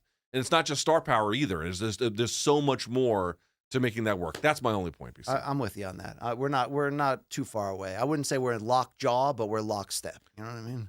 It feels a little uncomfortable. It does. Luke, I believe that when we're talking about great partnerships, we've got something to say right now. Yes. Why don't you tell them? Yeah. Hold on. Let me find this thing here. What I'm talking about. Here's what they can know. By the way, in a world of slot reels and blackjack deals, I didn't bring my glasses because I'm incredibly stupid. Well, I can jump in now. Please. Because in that same world comes the must-play event of the summer from DraftKings Casino, our fine partner here on Morning Combat. DraftKings Casino featuring nonstop action in an all-star cast of games, including A-Lister, Loki's Luck, and this summer blockbuster is one you won't want to miss. Luke, tell them what new players can get, or maybe I should, all right? You ready for this, Luke? Yep. New players right now on DraftKings Casino can get $100 instantly in casino credits with just a $1 wager, and all players get a blockbuster bonus every week. Sign up with our code, that's COMBAT with a K, and grab your popcorn because it's showtime on DraftKings Casino, baby. Get some this summer. Biatch. There you go. Yeah. By the way, we're on the DraftKings network. We should remind folks of that. Yeah, you should. 5 o'clock Eastern every Monday. That's right. You can catch a replay, abbreviated replay of this show. Indeed. All Indeed. All right, BC. Let's keep this shit moving. With that in mind, BC, let's talk about UFC here a little bit. We do have something to get to. It wasn't like these cards, like people call them bad or worse. It was just least. It was just the least UFC card. Yeah, why are we calling in DC and Bruce Buffer to do a what? Fight Night Apex I'll tell you card? what about Buffer. I give him credit. He gives you the same effort basically no matter what. I mean, I'm not going to say this was like on par with the very best calls he's ever had, but Buffer, he works. He goes in there, he efforts through, he gives you what he's got. I appreciate that. Or maybe he had to do it because Joe Martinez was doing the Jake Paul card. Could be that too, but he did the job. Let's talk about UFC Vegas 94 takeaways though. The main event, Virna Jandiroba taking on Amanda Lemos. She subs her out with an armbar in the second round. Some great scrambles along the way. BC, the first question I would ask you is, the broadcast kind of hinted at it, given her win streak, given her position, frankly, given who else Zhang Weili hasn't even just beaten or fought yet. Is she the now new contender in this division? She's a new contender, but I do think that that's a little bit of a negative, though. Not a negative against Jandiroba. Congratulations, 4 straight wins. And yes, to be fair, there were some quality names in that. And Amanda Lemos, a former title challenger, was she a title challenger, or did I just make that up? I have to double check. No, maybe she was. She fought Weili. She fought Weili. I can never remember. I just think this is a reality. So my original knee jerk to that is Jandiroba's close, seriously, just based on what she's accrued, which is that 4-fight win streak. But this is Tatiana Suarez's potential division and title, provided she can stay healthy to be able to get this chance against Weili. But Luke, the fact that Jandiroba is this close might be a little bit of an indictment finally on the true lack of depth, finally, at 115. We've never talked about that before because it's never happened. They launched at the end of 2014. By the way, the first UFC card I was ever in person for was that Esparza versus Rose tough finale. Sorry to hear that. Actually, that one wasn't bad. I didn't hate that card. That one wasn't bad. It's always been great. It's always been the best of women's MMA. Obviously, the Ronda sensation at 135 did brew a time where there was a lot of talent there, from Misha to Amanda Nunes to so many others. Valentina, GDR even sliding in there. But 115 is not in a great place right now, Luke. And I just think, as much as I don't want to disrespect these two women, why are they in the main event? They're in the main event because they're really the only highly ranked fighters on the card. The fight itself was good. You cannot say the fight was bad. Where the UFC is market-wise, how are you rolling this out as a main event? It's not just the lack of quality control at the top, and I know that we're gonna keep challenging the idea of, is this the worst on paper fight night Apex main event we've ever seen when we get Sergey Spivak versus Marcin Tybura. Tell me about the first one. Two. What's your favorite memory from the first one? So, Luke, here's my question here. I got two questions. But the first one is, are they booking this with a straight face? Like, there's obviously, they're under some financial restraint to keep this as cheap as possible, which is why we're still seeing fight night cards at the Apex. But that doesn't always have to be a downer if you match it right? You know what I mean? It doesn't always have to be the worst thing ever. But this is unacceptable, this main event, the next one, the couple before. I mean, we can give you a list of the fight night main events this year. Are they doing it with a straight face under, like, okay, we know we're hamstrung, even though we're making money hand over fist? Maybe they're putting a lot away for the potential antitrust lawsuit. Maybe. Or maybe they're just in a spot where they are trying to grind every cent out of it, which is why it costs thousands now to even go to a pay-per-view. But are they booking this with a straight face, in your opinion? Are they going, man, I hope we don't get too much flack for this? Or do you think they were actually looking in the mirror going, based on everything we've got, yeah, Jandiroba versus Lemos is a hell of a main event, and that should bring in the people to tune in and buy the tickets. And then a day later, do they go, not bad, buddy, Spivak Tybura too. Hey, we'll find out what happens this time. Like, they can't be that. Like, I wonder that. I'm going to be honest. I wonder that about our friends Laura Sanko, who we respect a lot. The other people on the broadcast crew. Do they look at the fight card sheet and go, oh, man, it's going to be a rough one next week? They like the work. I mean, I would too if I was in their spot. And it's not that even this card, it's not void of things to talk about or good fighters. But I got problems with the packaging, which I'll get into a second. But I do want you to answer my question. Seriously, when it's Mick Maynard and Sean Shelby and Hunter Campbell and Dana White, and they're doing this, and they need somebody to sign off. Maybe it's Dana. I don't know who ultimately signs off that this is an acceptable card. Go with it. And by the way, this card lost Brad Tavares in the co-main event, which would have been an interesting fight too. So it kept getting worse. What do you think the consensus is? That we did good given our resources, or what's expected? Because I have no expectations anymore for a fight night card. Neither should you. You won't watch it live because you don't need to watch it live. So what are they saying when they book this? That hope we don't get away with it? You tell me. I don't think this is a very complicated one there, BC. It's a firm that has no competition. Okay, so are they literally saying they have the ability to construct a product to meet a financial model that is significant, which they've done, without completely altering what they've done. They're still obviously a great degree of what they've always done. They just changed and added a lot. But they have no real competition, and they have a financially constructed content model. This is feature, not a bug. This is a feature. So they think they did. I'm asking you, do they think they did well given the current standards of what they have available budget-wise and fighter-wise? They think they did well on this card. I just feel like, one, they operate with some business impunity, but I would say that, like, if you're trying to put yourself in their shoes, how are they looking at it? I think that they look at it more operationally. Look at the scale of what we're able to do week to week, event to event. We do a pay-per-view a month, right? They still obviously do those. Some of those, the year started out great pay-per-views, right? So there was all of that as well. They feel like, I think no one can do the MMA machine like the way the UFC does it. Yes, this one is not as great as that one, but that's not what you should focus on. So they just think they're selling the brand. They're selling the brand name. It is what it is. These are the best ranked fighters we had. So part two of what I was going to say, and I want to get your opinion on this. I feel like I can help them here. Because whether it's selling tickets or trying to sell your buddies to watch it with you who are MMA fans, if I tell you, hey, Luke, come over to my house on Saturday. There's a 36-year-old and a 37-year-old Brazilian who you've probably never heard of that are going to go against each other in like the divisions are so weak, this might be a future title contender fight. And then I tell you the names, you're like, I think I got other plans, BC. Or, hey, maybe I won't go buy that ticket and go see it in person. But given what they have on this roster on this fight night, which wasn't awful, what if you repackaged it like this? What if instead of Lemos versus Jandiroba as a main event, we went, hey, Dooho Choi, one of the greatest action fighters in UFC history, who, yes, has fought lately not often and has lost and has been in and out of the sport, but is in the UFC Hall of Fame for one of the greatest fights of all time. He's back against Bill Algeo in a very interesting fight in our main event to find out if the Hall of Famer and action hero can continue his run as the Korean Superboy. And in our co-main event, rising women's 125er Miranda Maverick, who seems to have put it together and is this all-American fighter, is going to step up to another level with this victory potential here. And also featuring two strawweight contenders, Jandiroba versus Lemos. I know that it's a moot point because it doesn't matter. They're selling another fight night card with the UFC brand, and that's just what it is. That's the end of the conversation. And I know they're not spending a lot of money to try to promote this card anyway. But wouldn't that be a better package to what we might actually need to see? Or even putting Miranda Maverick in the main event, which is mind-boggling to even say, but because she's not quite there yet. But I'd rather see her in a 5-round fight against a decent fighter to figure out where she is rather than burying her on the undercard and rolling out what just feels a lot like meaningless fight after meaningless fight. Yeah, I mean, here's what I would say.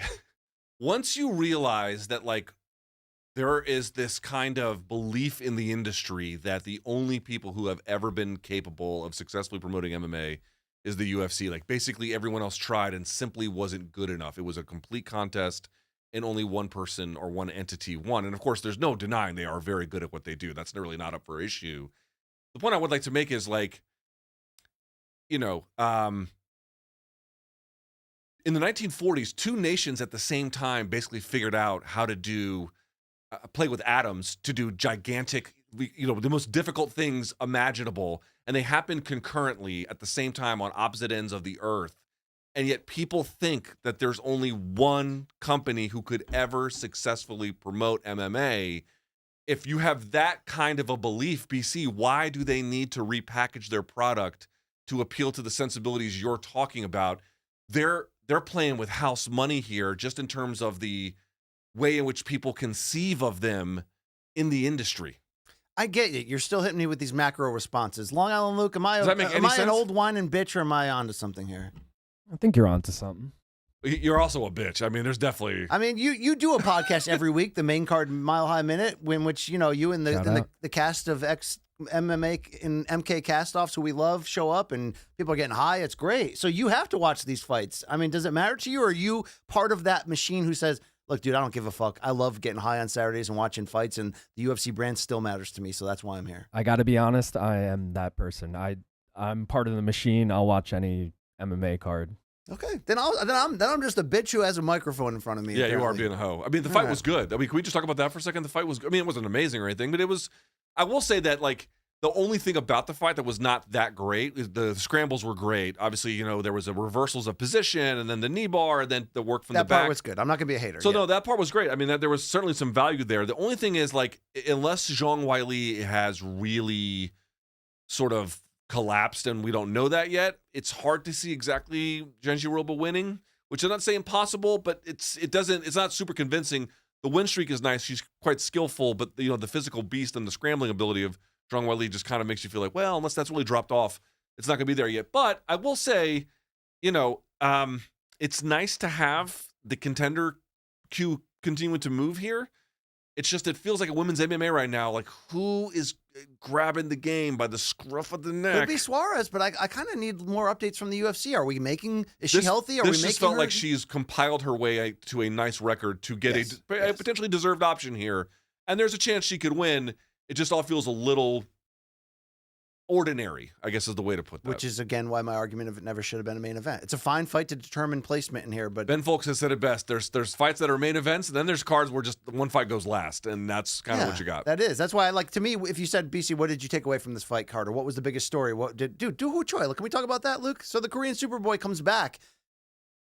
Now he may have had a comeback fight in what? Had a draw or no contest? Yeah, let me pull that He up had here. a draw with Kyle Nelson. He had a last draw year. with Kyle Nelson, and that was after a long gap away after losing 3 straight fights and the wars that were within that. And look, he takes a frickin' punch like nobody else, which obviously can lead earlier in his career of what led him to get away from the sport. He can take a beat down and still come back ticking. Look, you saw when he ate that spinning back elbow from Bill Algeo like it was nothing. Yes. This guy still has a sick chin, but that's not the story.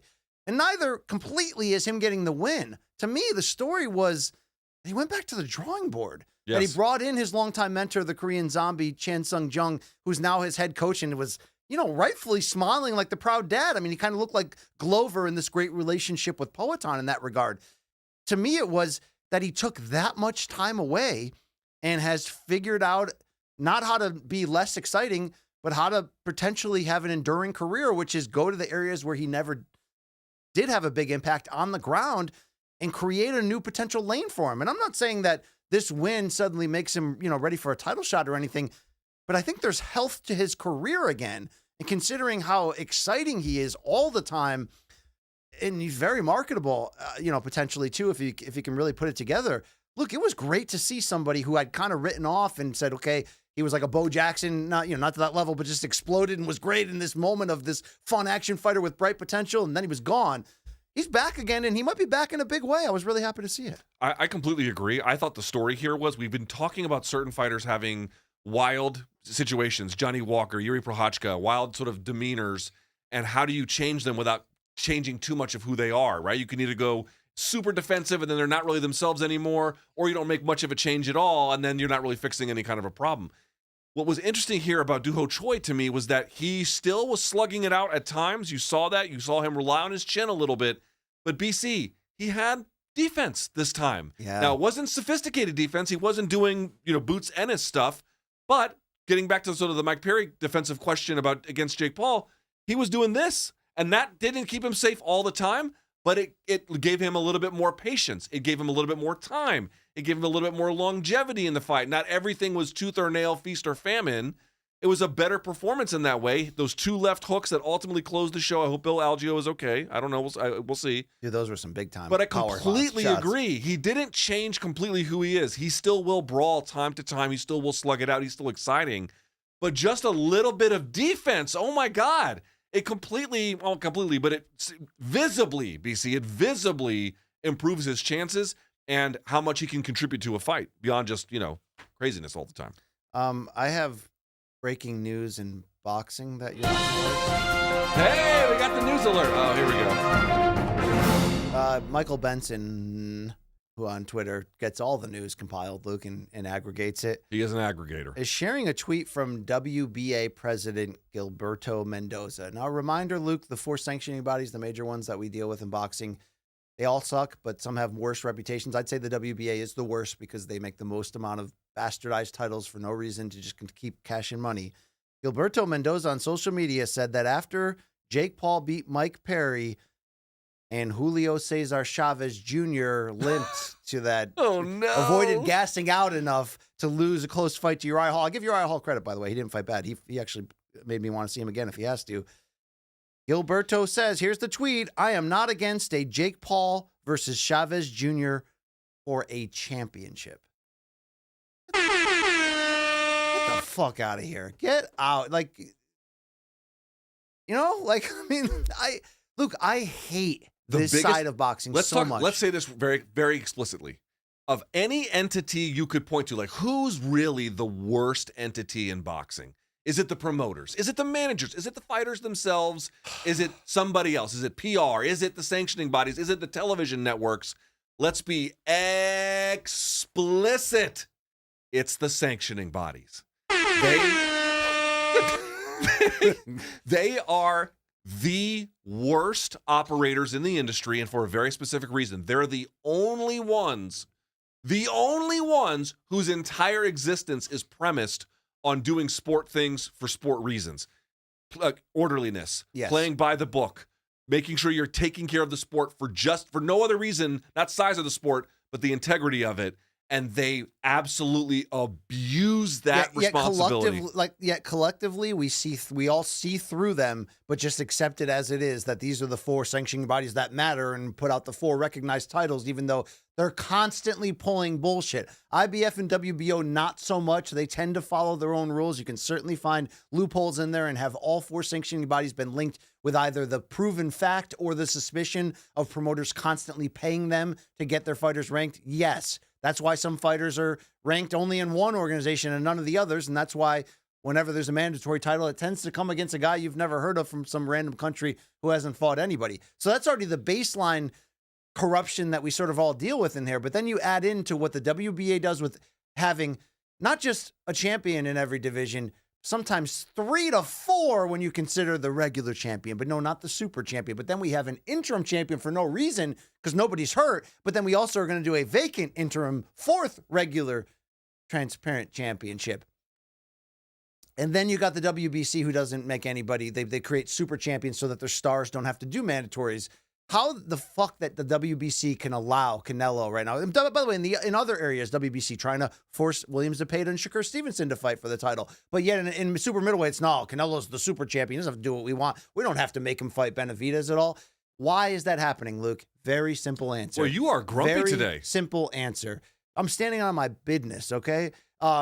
It's because when Canelo fights, he makes more money than the other champions, and the WBA, just like all the sanctioning bodies, WBC in this case, gets their 10% or whatever it is. That's why at times we saw Floyd not defend certain titles and go, you know what, I'm not going to pay you the $250,000 that you would get for this. I just won't defend it this fight. This is bullshit, Luke. I hope, the one thing I hope, and I don't know for real, I know that Saudi's got some tricks up their sleeves, and they're going to continue to make this push. I don't know if Turkey Al-Sheikh can take over boxing. I don't know if it's going to happen. I don't know if the players that would fight against it. Yeah, all of that.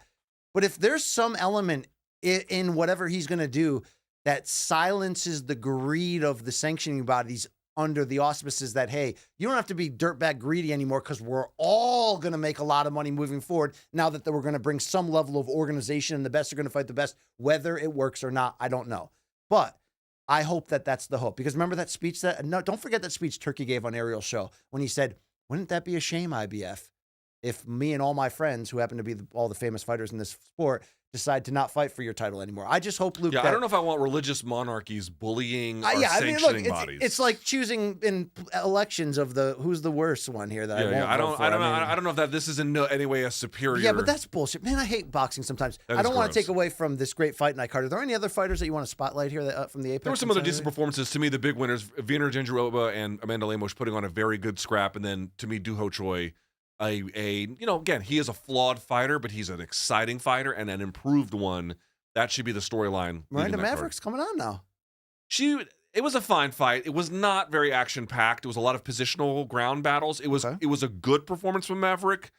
It was a good performance, but it didn't. She beat the Witch. That was the nickname. Yeah, Dion Fear the versus the Witch. The Witch, yes. All right. It was fine. That's what it was. It was a fight card. The fights happened. Oh, I will say this. I turned it on, and it was the gentleman's name, Rabadzanov. I forget how I pronounce it. His fight was going on, and he had done like small joint manipulation and grabbed the fence. And Herb Dean had given him like, I'm not even joking, maybe 85,000 warnings. I wasn't keeping track. It felt like that. Grab him by the dick. And then just being like, here's a hard warning. I'm like, guys, grabbing the fence, you get, I don't care what the rules say, grabbing the fence, eye poking your opponent, kicking them in the balls is 100% legal. It is absolutely legal. The question is how many you get before it impacts you. Okay, but you can get 3 of those things. I asked this question before. Shouldn't you flirt with the idea of taking away a point right away just so you begin to set a tone of what's acceptable and what's not so that there's a risk involved in purposely cheating? Yes. Hey, let me. I'll fix everything today, Luke. Let me call an audible. Let me pitch you question 4. Okay. May I do that? Yeah. All right. Let's do that. Then. You have producer's credit, right? That's right. Hey, listen. Friday's show are not that great, but there's only one guy making those possible. Do you know what your producer's credit is worth in this era of modern day MK? Yeah, nothing. Zip. All right, here we go. BC, a little bit of sad news in boxing. I don't really know if there's blame is the right word. We'll talk about it.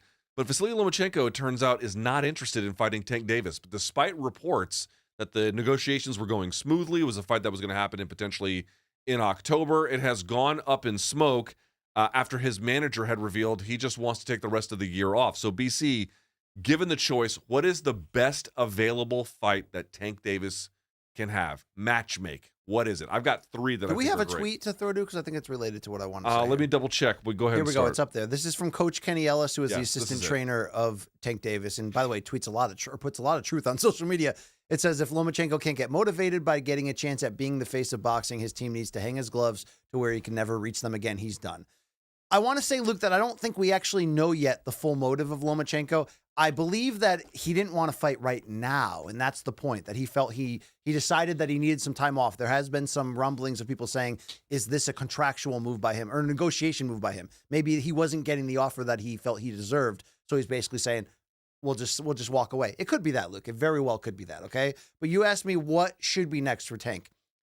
Look, if you can't get Loma right now, which I think escalation-wise was the right fight for Tank, not just big commercially, but critically, right, to continue that path deeper down the pound-for-pound rankings, what's another fight that can give you exactly that? Shakur Stevenson. And here's the deal. Shakur's a free agent. So could it come through him signing a multi-fight deal with PBC? It could be. But Luke, what if he re-signed with Top Rank?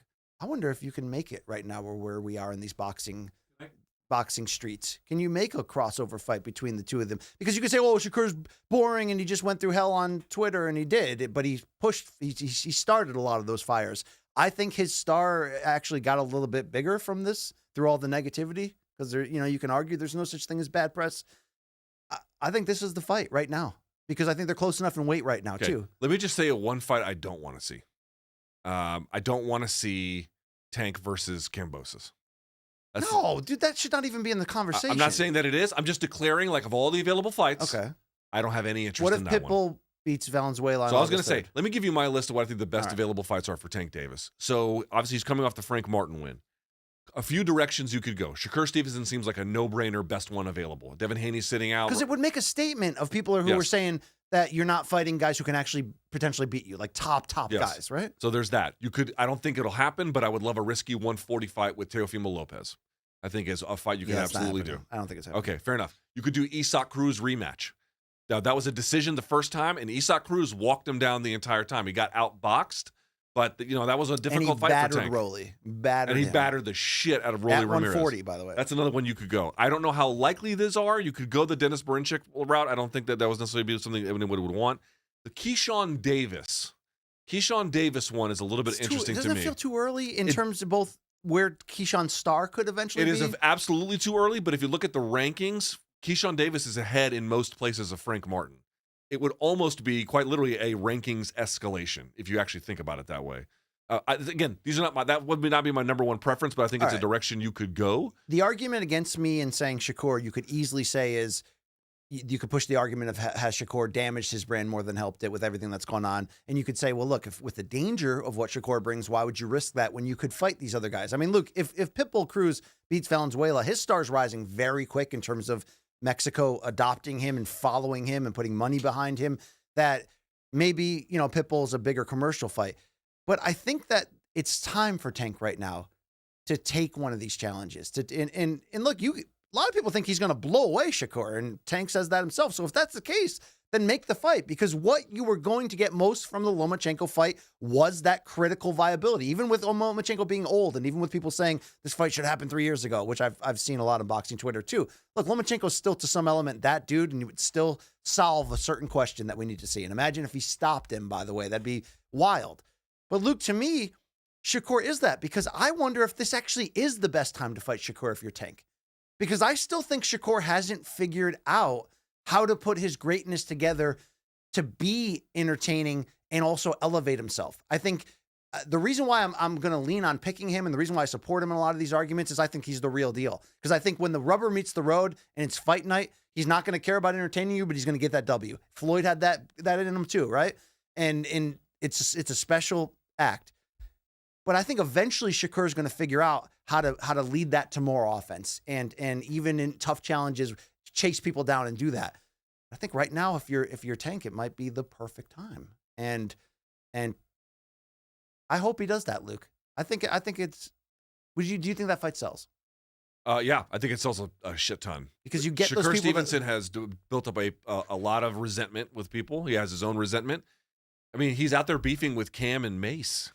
He's having these like large beefs that are just ongoing. That alone has generated a ton of attention. Okay, what if we do Floyd in his corner, ostensibly, like not as his lead trainer, but as his, hey Tank, fuck you, I got my guy now. What about that? About that, Luke? Yep. There's something to that as well. Absolutely. The Shakur fight is the runaway easy choice, but the other ones that I mentioned would be great. But if they come up to me with Tank versus Kambosos, your boy's going to be bitter. To me, that would be on par with something like Canelo Berlanga, like just dead on arrival. Boxing dead on arrival. Is going and was a couple months ago. There's a little quiet now. No, August 3rd will be a good day, but I hope. I mean, is that selling? I hope. I don't know. We were almost going to talk to Andy Ruiz today. That would have been fun. Yeah, he bailed on us. We were almost going to talk to Randy Couture. You were going to ask him what goes on his glizzy that he got caught eating on the streets. I was going to ask him a lot of right? food-related questions, but I was worried about potential fat shaming. No, because if you're going to talk to Andy Ruiz, and by the way, he doesn't do a lot of interviews, you're going to have to bring up, the fallout of him winning the title and then getting fat and losing it and kind of being inconsistent the last few years. And remember when his girl like outed him on social media? That was remember when he beat Anthony Joshua and then he was eating sushi off naked models? Yes. And do you remember when they did that? His own team did like a pre-fight documentary for him ahead of the Joshua fight, but like everywhere they went was pizza places and they were just gorging food. I mean, they're just going housing down barbecue pizza. I mean, whatever, Luke. I mean, I got to tell you, is it just me, Australian rules, Luke, or is BC in a mood today? Sitting in row 8. Yeah. You Australian piece of shit. Play the horn. Takes one to know one. Dude, that's Aussie rules football over there. That's a different game. Wow. All right. All right, you want to do point number 5 or you want to you know what? Why don't we skip point 5? Because we'll do a UFC 304 preview. Okay, so we will, because I know you say BC, stop listening to the haters. People were mad we didn't show up on Friday, but we didn't tell them that's why they were mad. Well, it was a late scratch. We were like, I don't think there was just nothing really to say, and I also did we owe them a tweet? Yes or no? Did we owe them a tweet? Yeah. I'm sorry. Right. I'm sorry about they're that. right. We're they're in right. a little bit of disarray, as you know, but we are angling. I mean, upwards. I haven't slept in days, so cut me a little slack. I mean, we're angling in the right direction still. We're angling. We're pointing that way, right? There's a little something to that, I guess. I don't know. So by the way, the news just broke that Andre Ward has signed with All the Smoke Productions. Breaking news. I didn't know this. Chief Content Officer. Oh wow. Yeah. Okay. Is he going to fire us? Probably, but I've loved Andre. I've always loved Andre. No, we love Andre. We like him a lot more now. Don't fire us. Yeah. Wait, did he just become our boss? Is that what you're saying? I think he might have. All right, Andre. First point of interest, we got to get this Friday show going every week. All right, so let's go, buddy. Let's get on it. Okay. Toot sweet. Yeah. Congrats to Andre Ward. Yes. Congrats to I hope that one day Jake Von Amsterdam gets hired too. That'd be great. That would be special. That guy's the creative heart and soul of what we do here. And he's weirder than me, but he does contain his weirdness enough to where you're never nervous unless he's in your hotel room and he will not leave. You know that about him. That is true. He will cling to you. Yeah, that is absolutely. But it's like a wholesome cling. He's not like reaching for anything, right? I don't let him in my room more than 30 seconds at a time. Yeah, but sometimes he'll be like, yo, I got to test that out. I got to be up in your room. And then like suddenly 3 hours later, you're like, Jake, like, dude, like, I've got to look, if I was Luke, I'd be like, Jake, I got a lot of masturbating to do here. Can we get you out of here? So, wow. Hey, Rob. So, okay. So we're going to skip point 5. We're going to do a full UFC 304. We're going to do it the right way later this week. I want to tell you something before we hit those DMs. We're going to get some shit today. You're horny? But I'm a little, remember the end of Billy Madison? Like, Did you see the shooter, Donald Trump shooter, died horny? I saw that. The last thing he went out doing what he loved. You gotta get. He really was like blaze of glory, I guess. So I put together the row 8 shit. I'm sorry. I put together the Have You Seen This shit while in the fetal position in row 8. And I will just say that, you send me clips when you're in that state, and normally I'm just like, oh, that was so lame. Sometimes what you think is funny when you're in row 8, no one else does. So I'm gambling today. I'm leaning in a certain direction with some of these bits. I don't know if it's going to work. I send you funny memes. You're out of your mind. What's one that I send you that wasn't funny? We just have differing, we're close in a lot of comedic categories. We like flatulence. We like, I like people getting hit in the nuts more than anything in the world. I'm on a little 9/11 kick later. Yeah, I got to tell you, Aussie Rules Luke, I didn't know 9/11 humor. I didn't know it was a thing. Was an industry until I met Brian Campbell. Oh, come on. You don't want to. You just painted me publicly as somebody I'm not. Okay, thank you very much. With that said, is there a statute of limitations on when you can start laughing at things? Look, I don't know. Yeah, I don't know. I don't know what the word would be on that. But all right, with that in mind, so let's state it for the record. 304 preview coming at the end of this week or close to it. We may have to do it on Thursday, depending. Yeah, whatever. But either way, we'll get one of those for you guys. It's going to be full Friday show. All right. Yeah. Okay. BC, with that in mind, it's time for when the donks get to ask us questions. It's time for DMs from donks. Okay. All right. What are we doing? I mean, that'll be the next thing. One thing at a time, Lou. Jesus Christ. I will say the horn and the breaking news. Reggie Andre Ward's first day on the job, he's like, point of interest for the day, fix the gross DM horn where it sounds like the guy, okay. Donkey ejaculating. All right, DMs from donks. Here we go. From Sasquatch Toys, BC. We never really got to this. What is next for Mike Perry?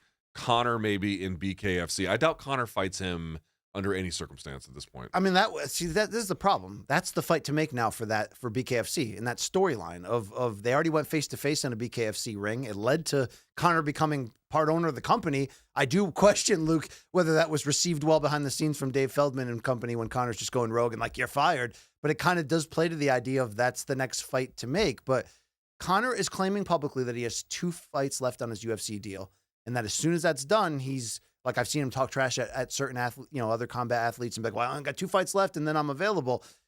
Do you feel like this is a Mike Perry question, but this is also a Conor question? Do you feel like the UFC is pushing back the goalposts when they get the chance to extend him so he doesn't do that? I mean, the Conor argument to that is Conor just pulled out of the fight that they were trying to force him to take when he was injured. Mm-hmm. But it has been a long ass time here before he's ever going to come back. For him to think, oh, I've just got 2 more fights and I'm going to get through it. Maybe it's not the company pushing back. Either way, he's not. I mean, I can't see him doing that in a clean period of time. It's not like he's going to take 2 fights in the next 5 months. So I feel bad because I think that is the fight to make for Mike Perry right now. It makes sense. Conor's in-house, but you just can't make that right now. The Jake Paul one was a good opportunity for him because remember, he had basically just beaten Thiago Alves inside of a round. They don't really have anything for him as an obvious guy to fight that the fans know. Not that there's no cue necessarily, but that the fans know. And so this is why the Jake Paul fight was like kind of fortuitous. You're like, oh, right, okay, all the name value. But then he had a fairly, he really needs. It was not a great strong. He really needs an aging MMA fighter with name value who he can get into a trash talk war with. But I do have to ask you, what does this mean for his future with this dirty boxing promotion? Do you think BKFC like that, where he's basically like, hey guys, they must have known. They could not have been. Okay, they must have known, and at some level they probably had to agree or whatever. But like, isn't that a bad look when the face of your promotion that you just let go do another thing, which I think was a smart move. He entered as the BKFC champion. Unfortunately, I don't think Mike raised his stock with his performance beyond just his toughness level. But they can't be excited about, he's just did his biggest fight outside of the organization with them, and now he's going to come back and launch essentially a rival. Luke, it's a rival. It is a rival. It's in the same space. It might be more a feeder league, but yes, it certainly is. There's an overlap. For sure. Yeah, I mean, I don't see it being successful, but if you had to guess or could name one, what's one good BKFC opponent for him? Austin Trout? No. There was somebody else who's like it was either a double champ or it just was double champ. It's now a single champ and lost one of them. I don't. Again, this is what I'm saying. Like I don't know who that would even be. So this is kind of where does he ever get a bigger fight than what he had on Saturday? Possible. It's possible. I mean, he's still. I probably not anytime soon, but it's possible. 32. Do you think Conor fights out his UFC deal? Yes.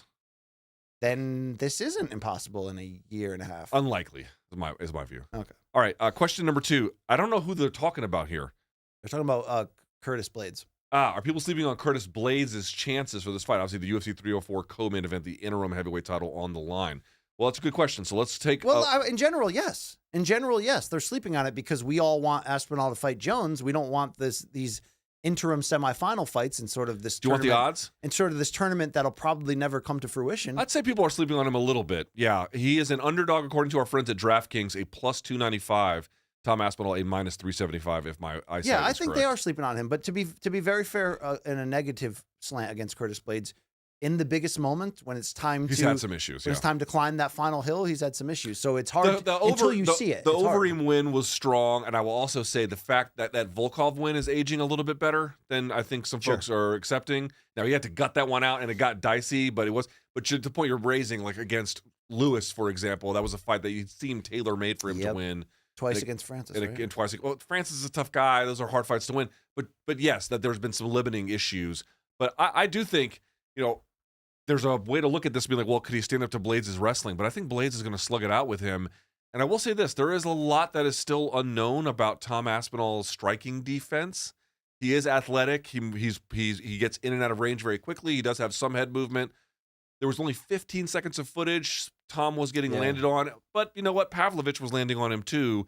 All I'm saying is, obviously Tom Aspinall looks the part, but he has 17 pro fights. I think I just saw a tweet. 17 pro fights, less than a cumulative hour in the cage of fight time.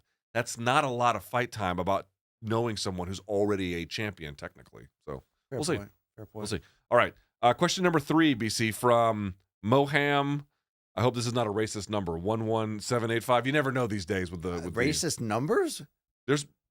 Okay, I'm not going to say them. them. Do you remember the band 311? People thought that was KKK. Yes, it's a similar kind of thing to that. But there's definitely racist numbers out there. All right. Or I guess assembly of numbers. Kind of like how the monster letters are very satanic. Luke, no. This is the one that the racists tattoo on themselves. So I'm taking them at their word. Right. Do you think the Luque versus Diaz fight was canceled due to Nick finding out the marijuana laws? That's the most in Abu hilarious Dhabi. answer. So for folks who didn't see, Nick Diaz versus Vicente Luque was scheduled to be on the August 3rd Corey Sandhagen Umar Nurmagomedov fight. That fight is being postponed. It will not be on that one, and instead Shara Bullet is taking on Oleg Shashik, which is not a bad fight actually. It might be an upgrade. So what do you think? I hope that Nick Diaz doesn't fight, and if he does, I hope it's an exaggerated old guy fight that's more akin to his last fight with a deeper aging Robbie Lawler. And I know Vicente Luque is not in his prime and is probably closer to the end in a lot of ways from his recent history, but I don't even feel like this is appropriately matched. Like, how can we expect this? And it doesn't feel like Nick Diaz wants this. It doesn't feel like he wanted it last time. He basically said it in the microphone. This is just weird. This comeback fight has just felt weird. No one knows the direct reason of why this fight was pulled, and I think that's a hilarious guess and answer, but I hope, my hope now with the Jake Paul-Mike Tyson fight, that this long gap that we just kind of come to our senses now. I want to come to my senses on this, Luke. Nick's not fit to fight in there. I don't want to see it anymore. What is there to gain? Yeah, I don't know. I don't know how to answer that anymore. I think this is one part where your negativity today is actually You think I've been universally negative or selectively? Selectively. There we go. Luke, okay. It's just unusual because you're usually the guy who's like upbeat, and I come in here weathered, and now I feel like. Well, Luke, never forget one thing about me. I like pleasure spiked with pain. Okay, and then, MK is my aeroplane, right? You know what I mean? Okay, with that in mind. Yeah. All right. You know what? Hold on. We need one more sound besides the donkey like one. A shit sound or something? No. Look up Funkmaster. You know Funkmaster Flex. He has the one that has the bomb sounding going off. You know what I'm talking about? Yeah, Nadir knows what I'm talking about. Ever since the start of the show, Nadir is like, you need the Funk Flex bomb in there as well. Yes. Nadir that might is be the man. copywritten. We got to look into it. He can't copyright sounds. Of course you can. How do you copyright a fucking sound? You created it. You can make an NFT out of it. Luke, you can own it for life. That's a scam. I mean, remember people sell. Put the camera on me. Did you buy Chimaev Bitcoin? Put the camera on me. Remember people tried to tell you NFTs were a good idea? Fucking idiots. Okay. All right. You think we've worn that idea out today? I mean, good Lord. I'm like, not again. From MT Booble. Have you ever purchased an as seen on TV item? What the fuck kind of question is this? No, you know that aisle in Walmart with all the bullshit infomercial stuff? Yes, I have. And the best thing I have ever bought. I'm a Target shopper. Okay, the best thing I have ever bought in the idea of as seen on TV, which has been around forever, that idea that, with that sticker on it that tells you just like the infomercial, is the clapper. Clap on, clap off. Dude, the clapper has always ruled, has always gotten a bad. How is this less energy than this? Look, when you think of as seen on TV, you think of like the Flow Bee, right? Like that vacuum hair cutter machine. You think of anything that's just like a stupid gimmick. Dude, the clapper, it wasn't a thigh master that you'd use for 10 minutes and never again. I used it for years. I think I bought mine in like an Ames in like 89, but I was using that as a single man. Was there a correlation? Let me ask you. In the mid 2000s still, and I still have it. I know where it is in my house. And actually the other day I was thinking I should pull out that clapper and set it up in my kids' room where they don't know that I've done it, and I can like play gags on them. How are you married yet you lived like a divorced man? I've always lived. See, that's the thing. You got like your divorced dad energy. Hold on. Aussie I rules, have Luke. sad underlying divorce Who's got dad more energy. divorce dad energy, BC or me? I plead the fifth on that. What I'll say is this. I have this conversation both with my therapist and my wife often. With my wife, normally like in a joking manner, but it's true. If things ever went south in my marriage and, God willing, never, I would be the saddest divorced dad. Now, I wouldn't be ponytail in a sports car because that's like, a guy trying too hard. You'd be ponytail with the balding on top. Let's just say I had an uncle once who, after a divorce, moved into a one-room efficiency apartment that I went into one time with like a water bed, and you can reach your kitchen sink from the bed. And it's just like, I'm like, that's where I would be. It would be like my vinyl with like, my record player and like a crate to sit on and Fortnite on the Xbox. And it'd just be, I think I don't want to say this because I don't want to talk it into existence, but I think I have underlying divorce dad sad energy. But by the way, back to the clapper, Luke. It still works and it's still kind of brilliant. We all have a light that isn't hooked up wiring I don't wise. understand. How is this or like here's what it works for. It's not when you're too lazy to when get you have out of a bed? lamp in the other corner of your room that you're too lazy to reach, or if you walk into like a big basement and the light is not a switch, it's not it's not wired. You have a light that's plugged in the corner of the room, and you want to turn that one on or off for convenience when you're coming in and out. It's perfect. It's perfect when you're in bed and you have a lamp that you can't reach or you're too lazy and you clap and it turns on. I can say with absolute certainty, I have never in my life ever purchased an as seen on TV item. No, say that. I know it's white trash for me to sit here and talk up the clapper, but it works. It had a lifespan. It still matters to me.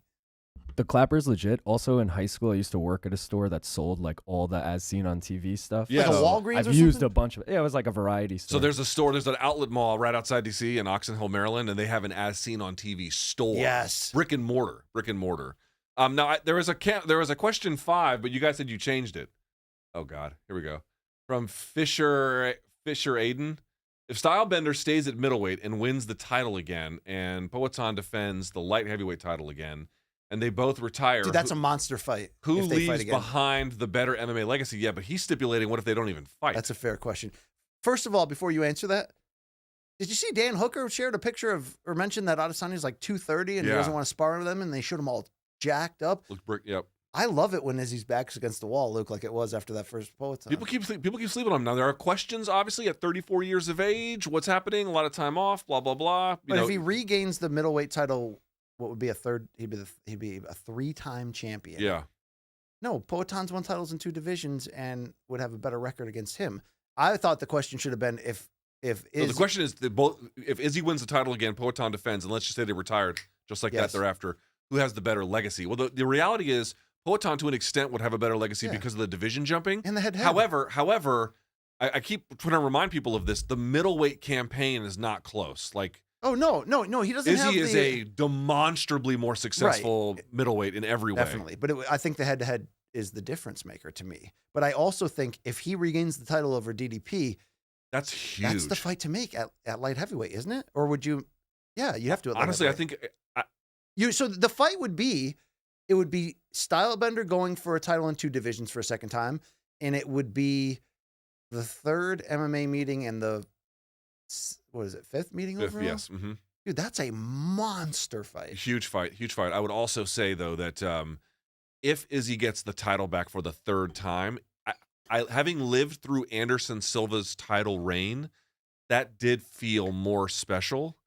But getting it a 3rd time is such a marker of like generational dominance or resiliency. It just means you're but like to have it and then to get it back again, just the expanse of time that takes.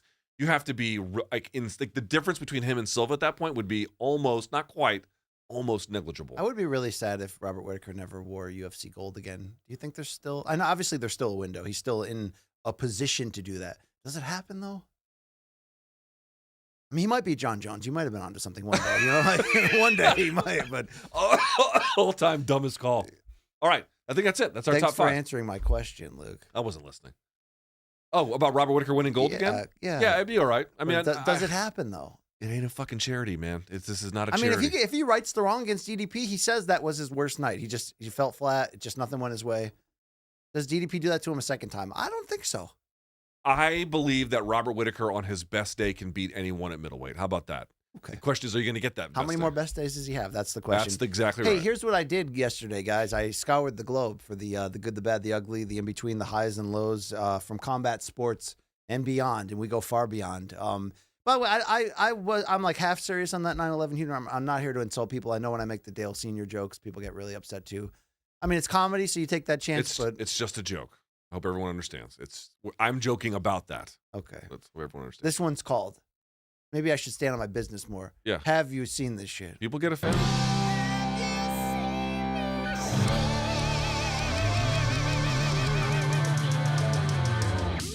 By the way, I got a lot of hate for my Green Day takes. I wasn't saying they're the worst band ever. I just said they're a little overrated. I like some of them, too. I'm just not here to tell you that they're an A-list band. Like, who's an A-list band? Pearl Jam. Ugh. Oh, yeah, long guy with Luke, okay? I mean, the Rolling Stones. Rolling Stones is A-list. I don't know. I mean, I get Pearl Jam, I guess. Rolling Stones are more iconic than Pearl Jam, right? Of course. Yeah, okay, I'm not going on an iconography.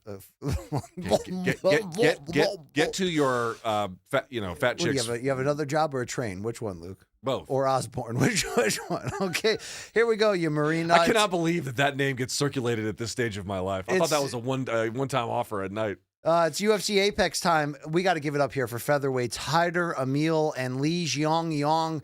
Rock 'em, sock 'em, Luke. Okay, I don't want to hate on this fight. Everybody loves it. It was awesome. It was insanity. It was awesome. Yeah, I mean, this is not my favorite thing about MMA. It's Yes. crazy. It's It's a wild. thing that they offer. It's crazy. It's wild. It's amazing. Blah blah blah. But I just got to tell you, this is actually not why I watch MMA. I actually like violence, but this was. Come on, you're full mast after watching that, though, right? In a way, like it's everything you want. It's so crazy. You can only MMA could feature something like that, basically. But I love it. But I did. Everyone else was like, "Oh, fucking yeah," and I was like, "It's cool. It's cool," but I don't know. Bruno Silva gave us a good moment on the undercard against Cody Durden with this massive that was sick uppercut. Damn, so dude. sick. What an uppercut! It leaned right into it. Good finishing instincts as well. Double jabbed him. Boom. Sent the mouthpiece flying. Dude, there were some Fantastic. bangers on this card. There was definitely some good. Dude, bangers. they have so many good fighters. It's actually hard for a card to be. To have nothing on it of value. It's just that there's a lot of filler, I guess. All right. Well, Luke, that was a great performance by Bruno Silva, but rate the call out afterwards. Donald J. Trump, make America great. My new nickname, it's Bonus Bulldog Silva.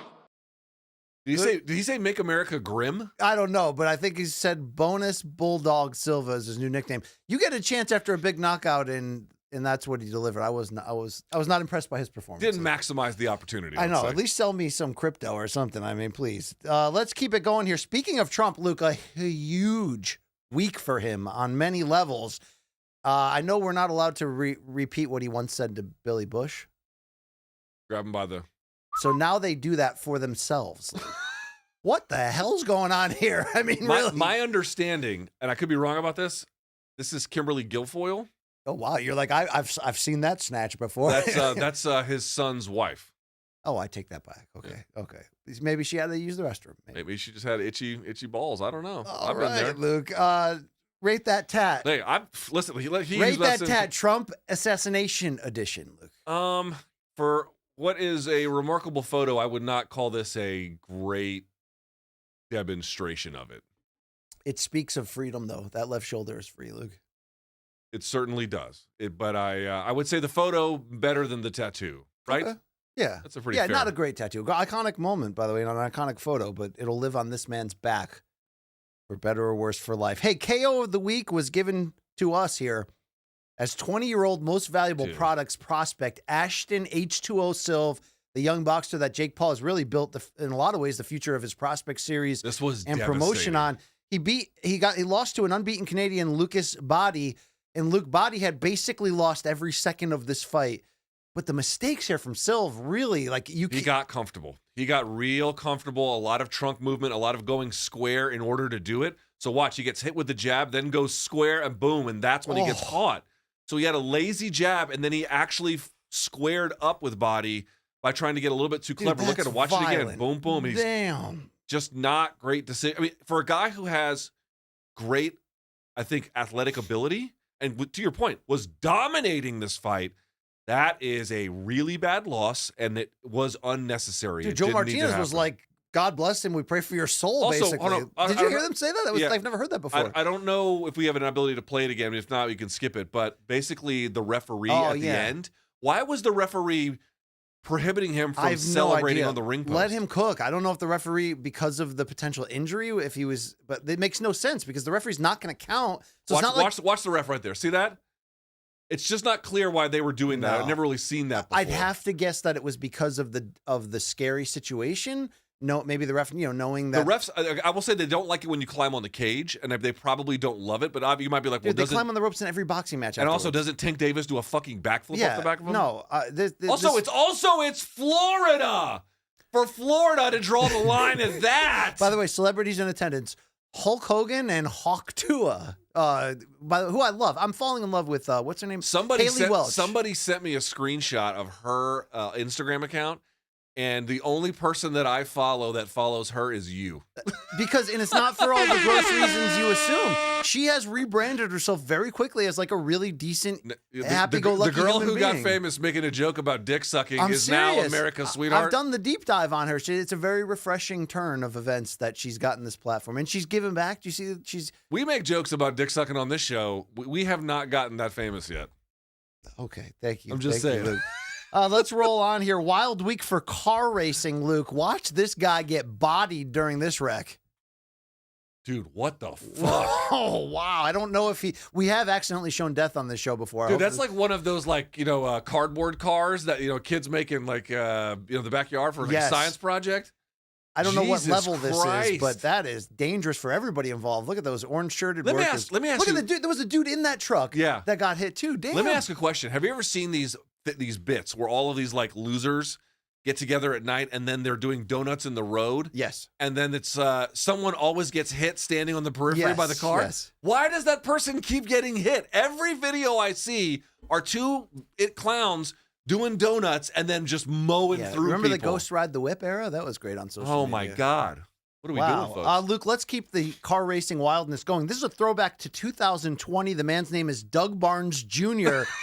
This is the lowest level of NASCAR, and he did a flying drop kick to the front windshield. Was it Larry Holmes who did this to his opponent? Great timing, Luke. Yes. Throwback of a reminder of when Larry Holmes was going to fight former champion Trevor Berbick. Yo, watch this shit. Larry Holmes, he hit me. He hit me. That's what Berbick said. Let's see.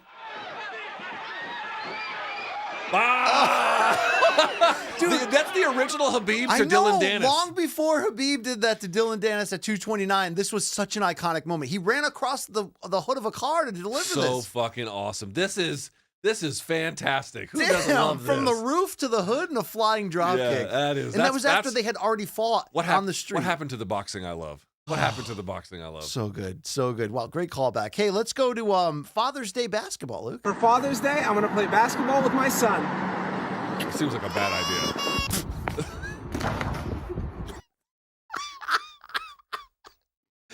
Have you seen that account? It's so good. It's so good. Have you seen that account on Instagram? Kids getting hurt. I do. I try to avoid that because it makes you upset because when I play kids getting hurt on here, there are kids getting hurt. I have mixed feelings about kids. I know getting we hurt. prefer elders. Luke, I got a new segment alert. It's called Existential Question of the Week.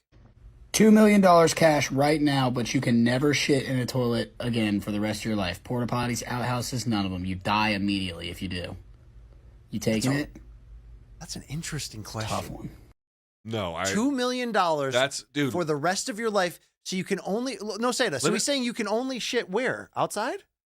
I guess, yeah. No, hold on. As the only guy here in this fucking room who has ever had to use an entrenching tool to dig one of those fucking holes and shit in the woods for weeks on end without any break, a comfortable opportunity to shit. And you shit third world style with the hole in the floor. Absolutely. Anybody who underestimates the comfort level that comes with a first world shit is an idiot. I would take that over the rest of my life for $2 million in cash. No, say it. Can you ask Ken? He's an independent arbiter of this question. Would you? $2 million. Never shit indoors again. He says no, he wouldn't take. Yeah, okay, dude, you can't underestimate that. I'm not taking the deal either. No deal. No deal. Good dude, one. I Good thought work. it was like I'm not kidding. BC, the last 2 or 3 years of my Marine Corps career, when we were doing work on the Hill, we took a milk crate and we cut out the bottom of it, and then we zip tied a toilet seat to the top of the milk crate. And at the time, I thought that was the most magical, that was so much better than the alternative with using the entrenching tool. This is not a fun conversation at all. This question to me is absurd. You know what I hate more than anything? Stubbing my toe, Luke. You think all of my toes are disgusting because of disrepair in athlete's foot and just years of not caring, which is a decent argument. I stub my toes still to this day every second. Don't you do? Do you do that too? Like running up the stairs and stuff at home? No, I don't walk around like a fucking goof. Dude, I stub my toes constantly. Let's listen to the joke of the week, Luke. What's worse than stubbing your toe? 9/11. I mean, he's to be fair, he's right on, Luke. Stubbing your toe does hurt, though, really, really bad. Hey, huge week for flatulence, just the same, Luke. Watch this bit in the fast food drive-thru. The drop that right there, the money. Did you?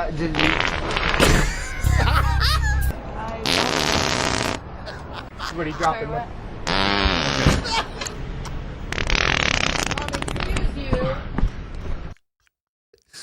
Okay, here's what I'm going to say. Abusing fast food workers. Yeah. There's better ways to do that gimmick. I'll just say that. The gimmick is funny, but there's better ways to do that Should than that man abusing. have been incarcerated for that move? Incarcerated? No. Beaten up a little bit? Maybe. All right, let's watch this incarcerated man. You're under arrest, so that's why you got handcuffs on, okay? So you're going to stay here.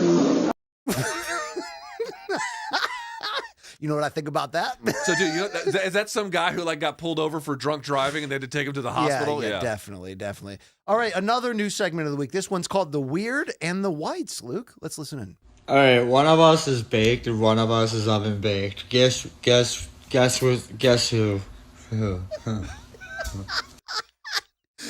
If you thought that guy was weird, let's check out Zebra Cake over here. Finna try a zebra cake with a strawberry milk. Is it bussin'? We finna find out.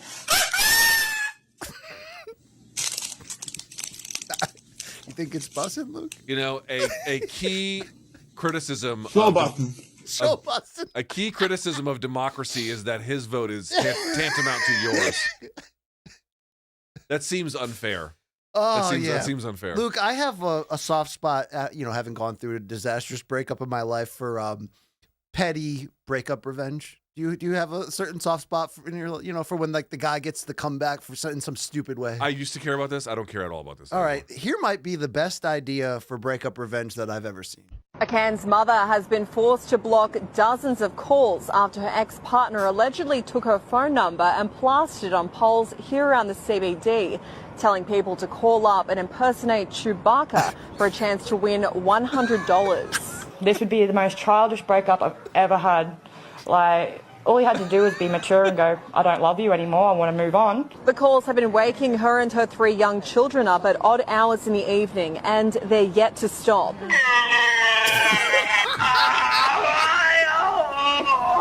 I won $500. Well, I'm getting phone calls at really strange hours of the night, about 1 o'clock till 4 o'clock. Forced to call back the wannabe Wookiees and tear down the posters. It just seems Okay, I just want to point out, that's hilarious. That's absolutely hysterical. Today you've shown me children getting hurt, fast food workers being farted on, and a woman being unfairly harassed. And a really ill-placed 9/11 joke. Hey, Luke, people say it's dangerous to be an NFL fan these days, you'd say, right? To sit in the crowd? Dude, that's where, if you're an NFL fan, you're probably a degenerate. No one ever talks about baseball, Luke. Watch this home run land. Oh! One to the dome for Tucker right there, Luke. Fucking hell. Damn. Let's go to Shohei Ohtani, the new Babe Ruth, Luke. He's a fucking beast. You said we don't like when children get abused on this show. Watch this homer. Dude, he is a fucking Yeah, he owes this young child an apology, Luke. All right? Let's see. Bah! Hold that. Did you see correct me if I'm wrong. I think he hit a home run 478 feet over the weekend. And then probably threw a shutout 5 hitter. I don't know if he's not pitching. I think he's just hitting this year. Damn. But I've not even been watching at all. Yeah, he's an incredible talent. If we had kids get hurt, we better pay it back with some elder abuse related to this. Watch this home run. Oh, Jesus. Gramps. Dude, Gramps did bring a glove to the game, Luke. You know what I mean? You know, Gramps is. If you're bringing the glove, you better use it, Gramps. Come on. You gotta look alive here. Oh, God. You know, he did. You know, he caught that. He caught that like Tukey. Yeah, with his eyeball. You would be surprised. You know what? I will tell you is so difficult as a parent trying to explain to your kid to move their hand to catch the ball. Right? Yeah. They don't understand that. They just put their hand in and the ball goes flying. And if it hits them in the face, because it's, you're throwing it right to them, they just let it go right past. The kids are idiots for the most part. But let's get past that. Hey, Noseda said this came from the tough season where Tim Elliott became a title challenger at 125. Okay. Watch this coaching advice. I never saw this before. Suck him off! Suck him off! Get him flat! There you go, backside! Luke, I've heard people run the pipe after a high crotch, but what? Can you explain suck him off? I think he's saying to pull him off the cage, suck him off the cage. Oh, okay. So first get in north-south and then suck him off. The cage, yeah. There we go. And they All say right. that this sport is not homoerotic. It's the most homoerotic. Luke, people from Maine are real weird. That's why they're called maniacs. I respect them to a degree, but they're weird. But they have the best license plates ever. Look at this one, Luke. Titties. Titties Okay, is a great one. That's, Okay. All right. Okay, let's go to the next vanity plate. Rub. And finally, Luke. You come first. There You know what? They are nice. All right. That's very friendly of them. Yes. Is hitchhiking still a thing where you're from? So you know what? I actually listened to a podcast about the why serial killers have declined in number. Yeah. And one of the major reasons is they described the society in the 1960s as a latchkey society. Yes. More prostitutes and hitchhikers. Oh, drifters, yeah. People don't do that anymore. All right, well, let's watch this bit.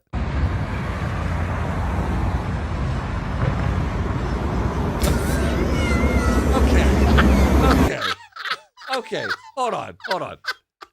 How far away are we from racial humor at this point? No, we're not close. We're not close at all. Can we not insult the blind? You're like, okay. You know who's going to get it on today's show? Women. No, deaf and blind. The disabled. Oh, no. The dead. What are we doing? Boy. Well, speaking of the dead, let's watch this. So every time I see my grandpa, we play rock, paper, scissors, and it's so cute because he always chooses rock first. Okay, here he is. I'll record it for you guys so you can see it.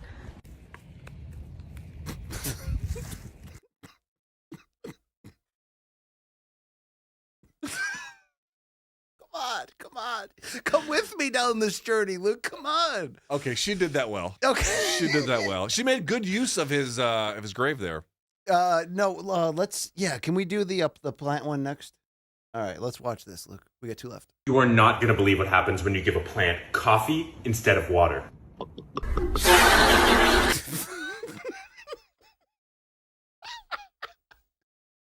Dude, this segment has turned into your Instagram DMs where everyone just sends you memes. And finally, Luke, this will be you, sorry, when you get home from family vacation in Colombia. Let's see. I haven't jerked off in 8 days. When I blow my load tonight, this is what it's going to look like. Dude, look at what the fuck am I watching? America.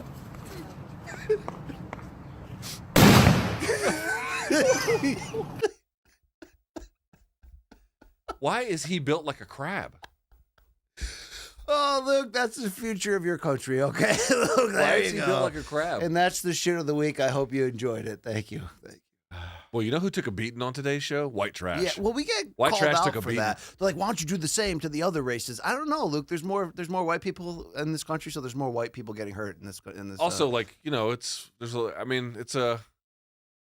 there's a lot of material. There's a lot of material. There's a lot of material to work with, and people feel like racial humor didn't get its due. Guys, we grew up with Andrew Dice Clay. Trust me, people have done it. Yeah, they've done it. They've done it. We grew up with Archie Bunker too, to some degree. Yeah, you know what I'm saying. We've heard all that stuff. We're kind of hoping that stuff is going away. Well, I mean, there's somebody. Yes, I'm just telling you, it's been tried. Unless it's artfully done, tastefully. Yeah, of course. And I mean, listen, there's always a role for some version of that kind of humor. I'm simply pointing out we have lived through a world where people went through all the paces on that one. Yeah. And so we just like our safe little world where we can make fun of our neighbors. Guess how many pesos, which is the Colombian dollar, by the way, the peso. Yeah. Look at me. Guess how much it costs people to watch our UFC 304 preview later this week? How about 0? Yeah. Yeah. Just costs your tolerance. Zero. Patience. Yeah, really, that's about it. Yeah. That's right. So we'll have that up for you guys. That we'll do a 304 preview. It'll be fun. Let's hit these Brits right where they deserve it and they like it. Yeah, I want to go back and rewatch the last time they did the show at like 5 a.m. Yeah. With the Bisping and Hendo rematch. Sort of see which had no business being that fun of a fight, by the way. It was an okay fight. It was a fine fight. It was obviously more competitive. There's two big moments, I guess I'm referencing, right? Where Hendo looked like he was on the verge of getting a huge knockout twice. Yes. And Michael just sort of characteristically outworked him. What was that noise? That was not me. That's them doing the repairs. I swear to God, it's not me. Look, when do I ever disguise my farting? I thought it was like that drive-through windows. People act like I'm trying to be surreptitious about it. Like, well, dude, it is syrupy. I'm blatant. I'll just do it audibly. I don't care at all. The problem I have is when you do it around my exposed food. That's a bridge too far. I don't think I do that. We don't hang out enough eating for this to be a problem that you have to suffer through. Are you going to vote for Kamala or not? I have no idea. That's the question. Probably not, but I have no idea. Kamala, right? Right? Kamala. Sorry, I was told I can't say Kamala. I don't think this is why. Although Kamala, the Ugandan giant, was wearing a shirt that said like a political shirt. This with his is face where on the it. English language not having accents kinds of screw you because you don't know how to pronounce certain things that way. But anyway, all right. So let's remind everybody: merch, morningcombat.store for anybody who's still watching this. You can go and get 10% off, maybe with a live 10. I have no fucking idea. Do we still do that? Yeah, why not? Let's do a 10% off. 10% off. I'll sign off on it. Okay, I've got producer credits on that. You can follow us on the socials. Out there, Morning Combat is everywhere, and there's mine. I'm Luke Thomas. That, of course, is You know Brian what I want to Campbell. do again with you? Go on the road to a big fight, cover the shit out of it, and then do like a real Post-fight? Row 8 RSD. You know, Row 8. I was going to say post-fight. I like post-fight best. Post-fight's fun That's too. of all the things that I do, post-fight's my favorite thing. On location, post-fight? On location, yeah. Do you know what was a really fun week in hindsight of material we did? That Phoenix week for Jake Paul versus Ashton Sylve. Yeah. We did the pre-game preview in the hotel room with Sean El-Shadi and Danny Sakura. I watched that recently randomly on YouTube. I was flipping around. That was hilarious, dude. Yeah, that was great content. We've been trying. We've been hustling. Yeah, I'm a hustler, baby. I just want you to know. I hope I sleep tonight. I would like to sleep tonight. I haven't slept in days. I would like to. Yes. We had a big talk about it before the show. I was going to say Cobra Kai season 6 is out, but you don't care. You really don't care. Again, the lives of teenagers are not interesting. They're jumping the shark aggressively this season. They jumped the shark pretty quickly. You haven't watched anything. You have no idea how good that show is. I watched the first full season, and then I got into the second season, and I realized, right, I don't care about the lives of teenagers. We know this. Teenagers are not interesting people, by and large. Tell that. No, I won't. Romeo and Juliet. I was told I can't make notwithstanding. those jokes anymore. Okay, Luke. With the 9/11 ones, you made like 50. No, today. the Epstein jokes. Yeah. Boy, people stopped caring about that all of a sudden, huh? Yeah. That's interesting. I mean, when Pat Tillman jokes are back, Luke, I'll be back in a big way. All right, that's what I want Showtime Legal to know. Okay, there you go. Yeah. Of all the things that caused us headaches, that is literally top 3. Hey, by the way, speaking Top of, 3. do you remember the guy that was in that documentary, Greg Kelly? Yes. Him and Gabriel. I believe they gave birth to their first child. So Hey, congratulations amazing. to them. Incredible story, actually. That was a really cool documentary. Yep. All right. So anything else to remind them? 304 on Friday. We'll I don't have that have ready much for else you. going on. So not a lot of day. I can't tell you I'll be at the Laugh Factory or anything, Luke. Not a lot going on. All right? You know what I mean? Catch him at a DoorDash order near you. Catch your buddy. rising star. Yeah. Hey, I'm coming to the UK though, but don't bother me. I'm there with my family. Nosita, plug what you got. Let the folks know what you're doing. Also, you're a gambling degenerate. Oh, shout out everyone. Come watch Main Card Minute on YouTube. Bet breakdowns, watch alongs, all that fun stuff. Who's the most entertaining besides yourself guest in the MK Extended Universe that the fans should go out of their way to watch your podcast to watch? It's got to be Gaff. You can't not smile when Gaff's in the room. Gaffney Gaff's Jim, a great time. guy. He sent me some DMs over the weekend for some tattoos he saw. Nice. Wanted my opinion. I mean, he got our show tattooed on his arm. That's incredible. That's insane. That's That's so much better than Tristan getting like raccoons and like just getting rabid ferrets animals, and... fucking. No, by the way, I'll say this: Tristan's an underrated hangman. You won't, because you don't like people, so you'll never hang out with them. But I'll tell you this much: he is very good with a box cutter. And with that, we're done. That's Brian Campbell. I'm Luke Thomas. You know what's worse than a stub in your toe? Morning Combat. We'll see y'all next time. Peace.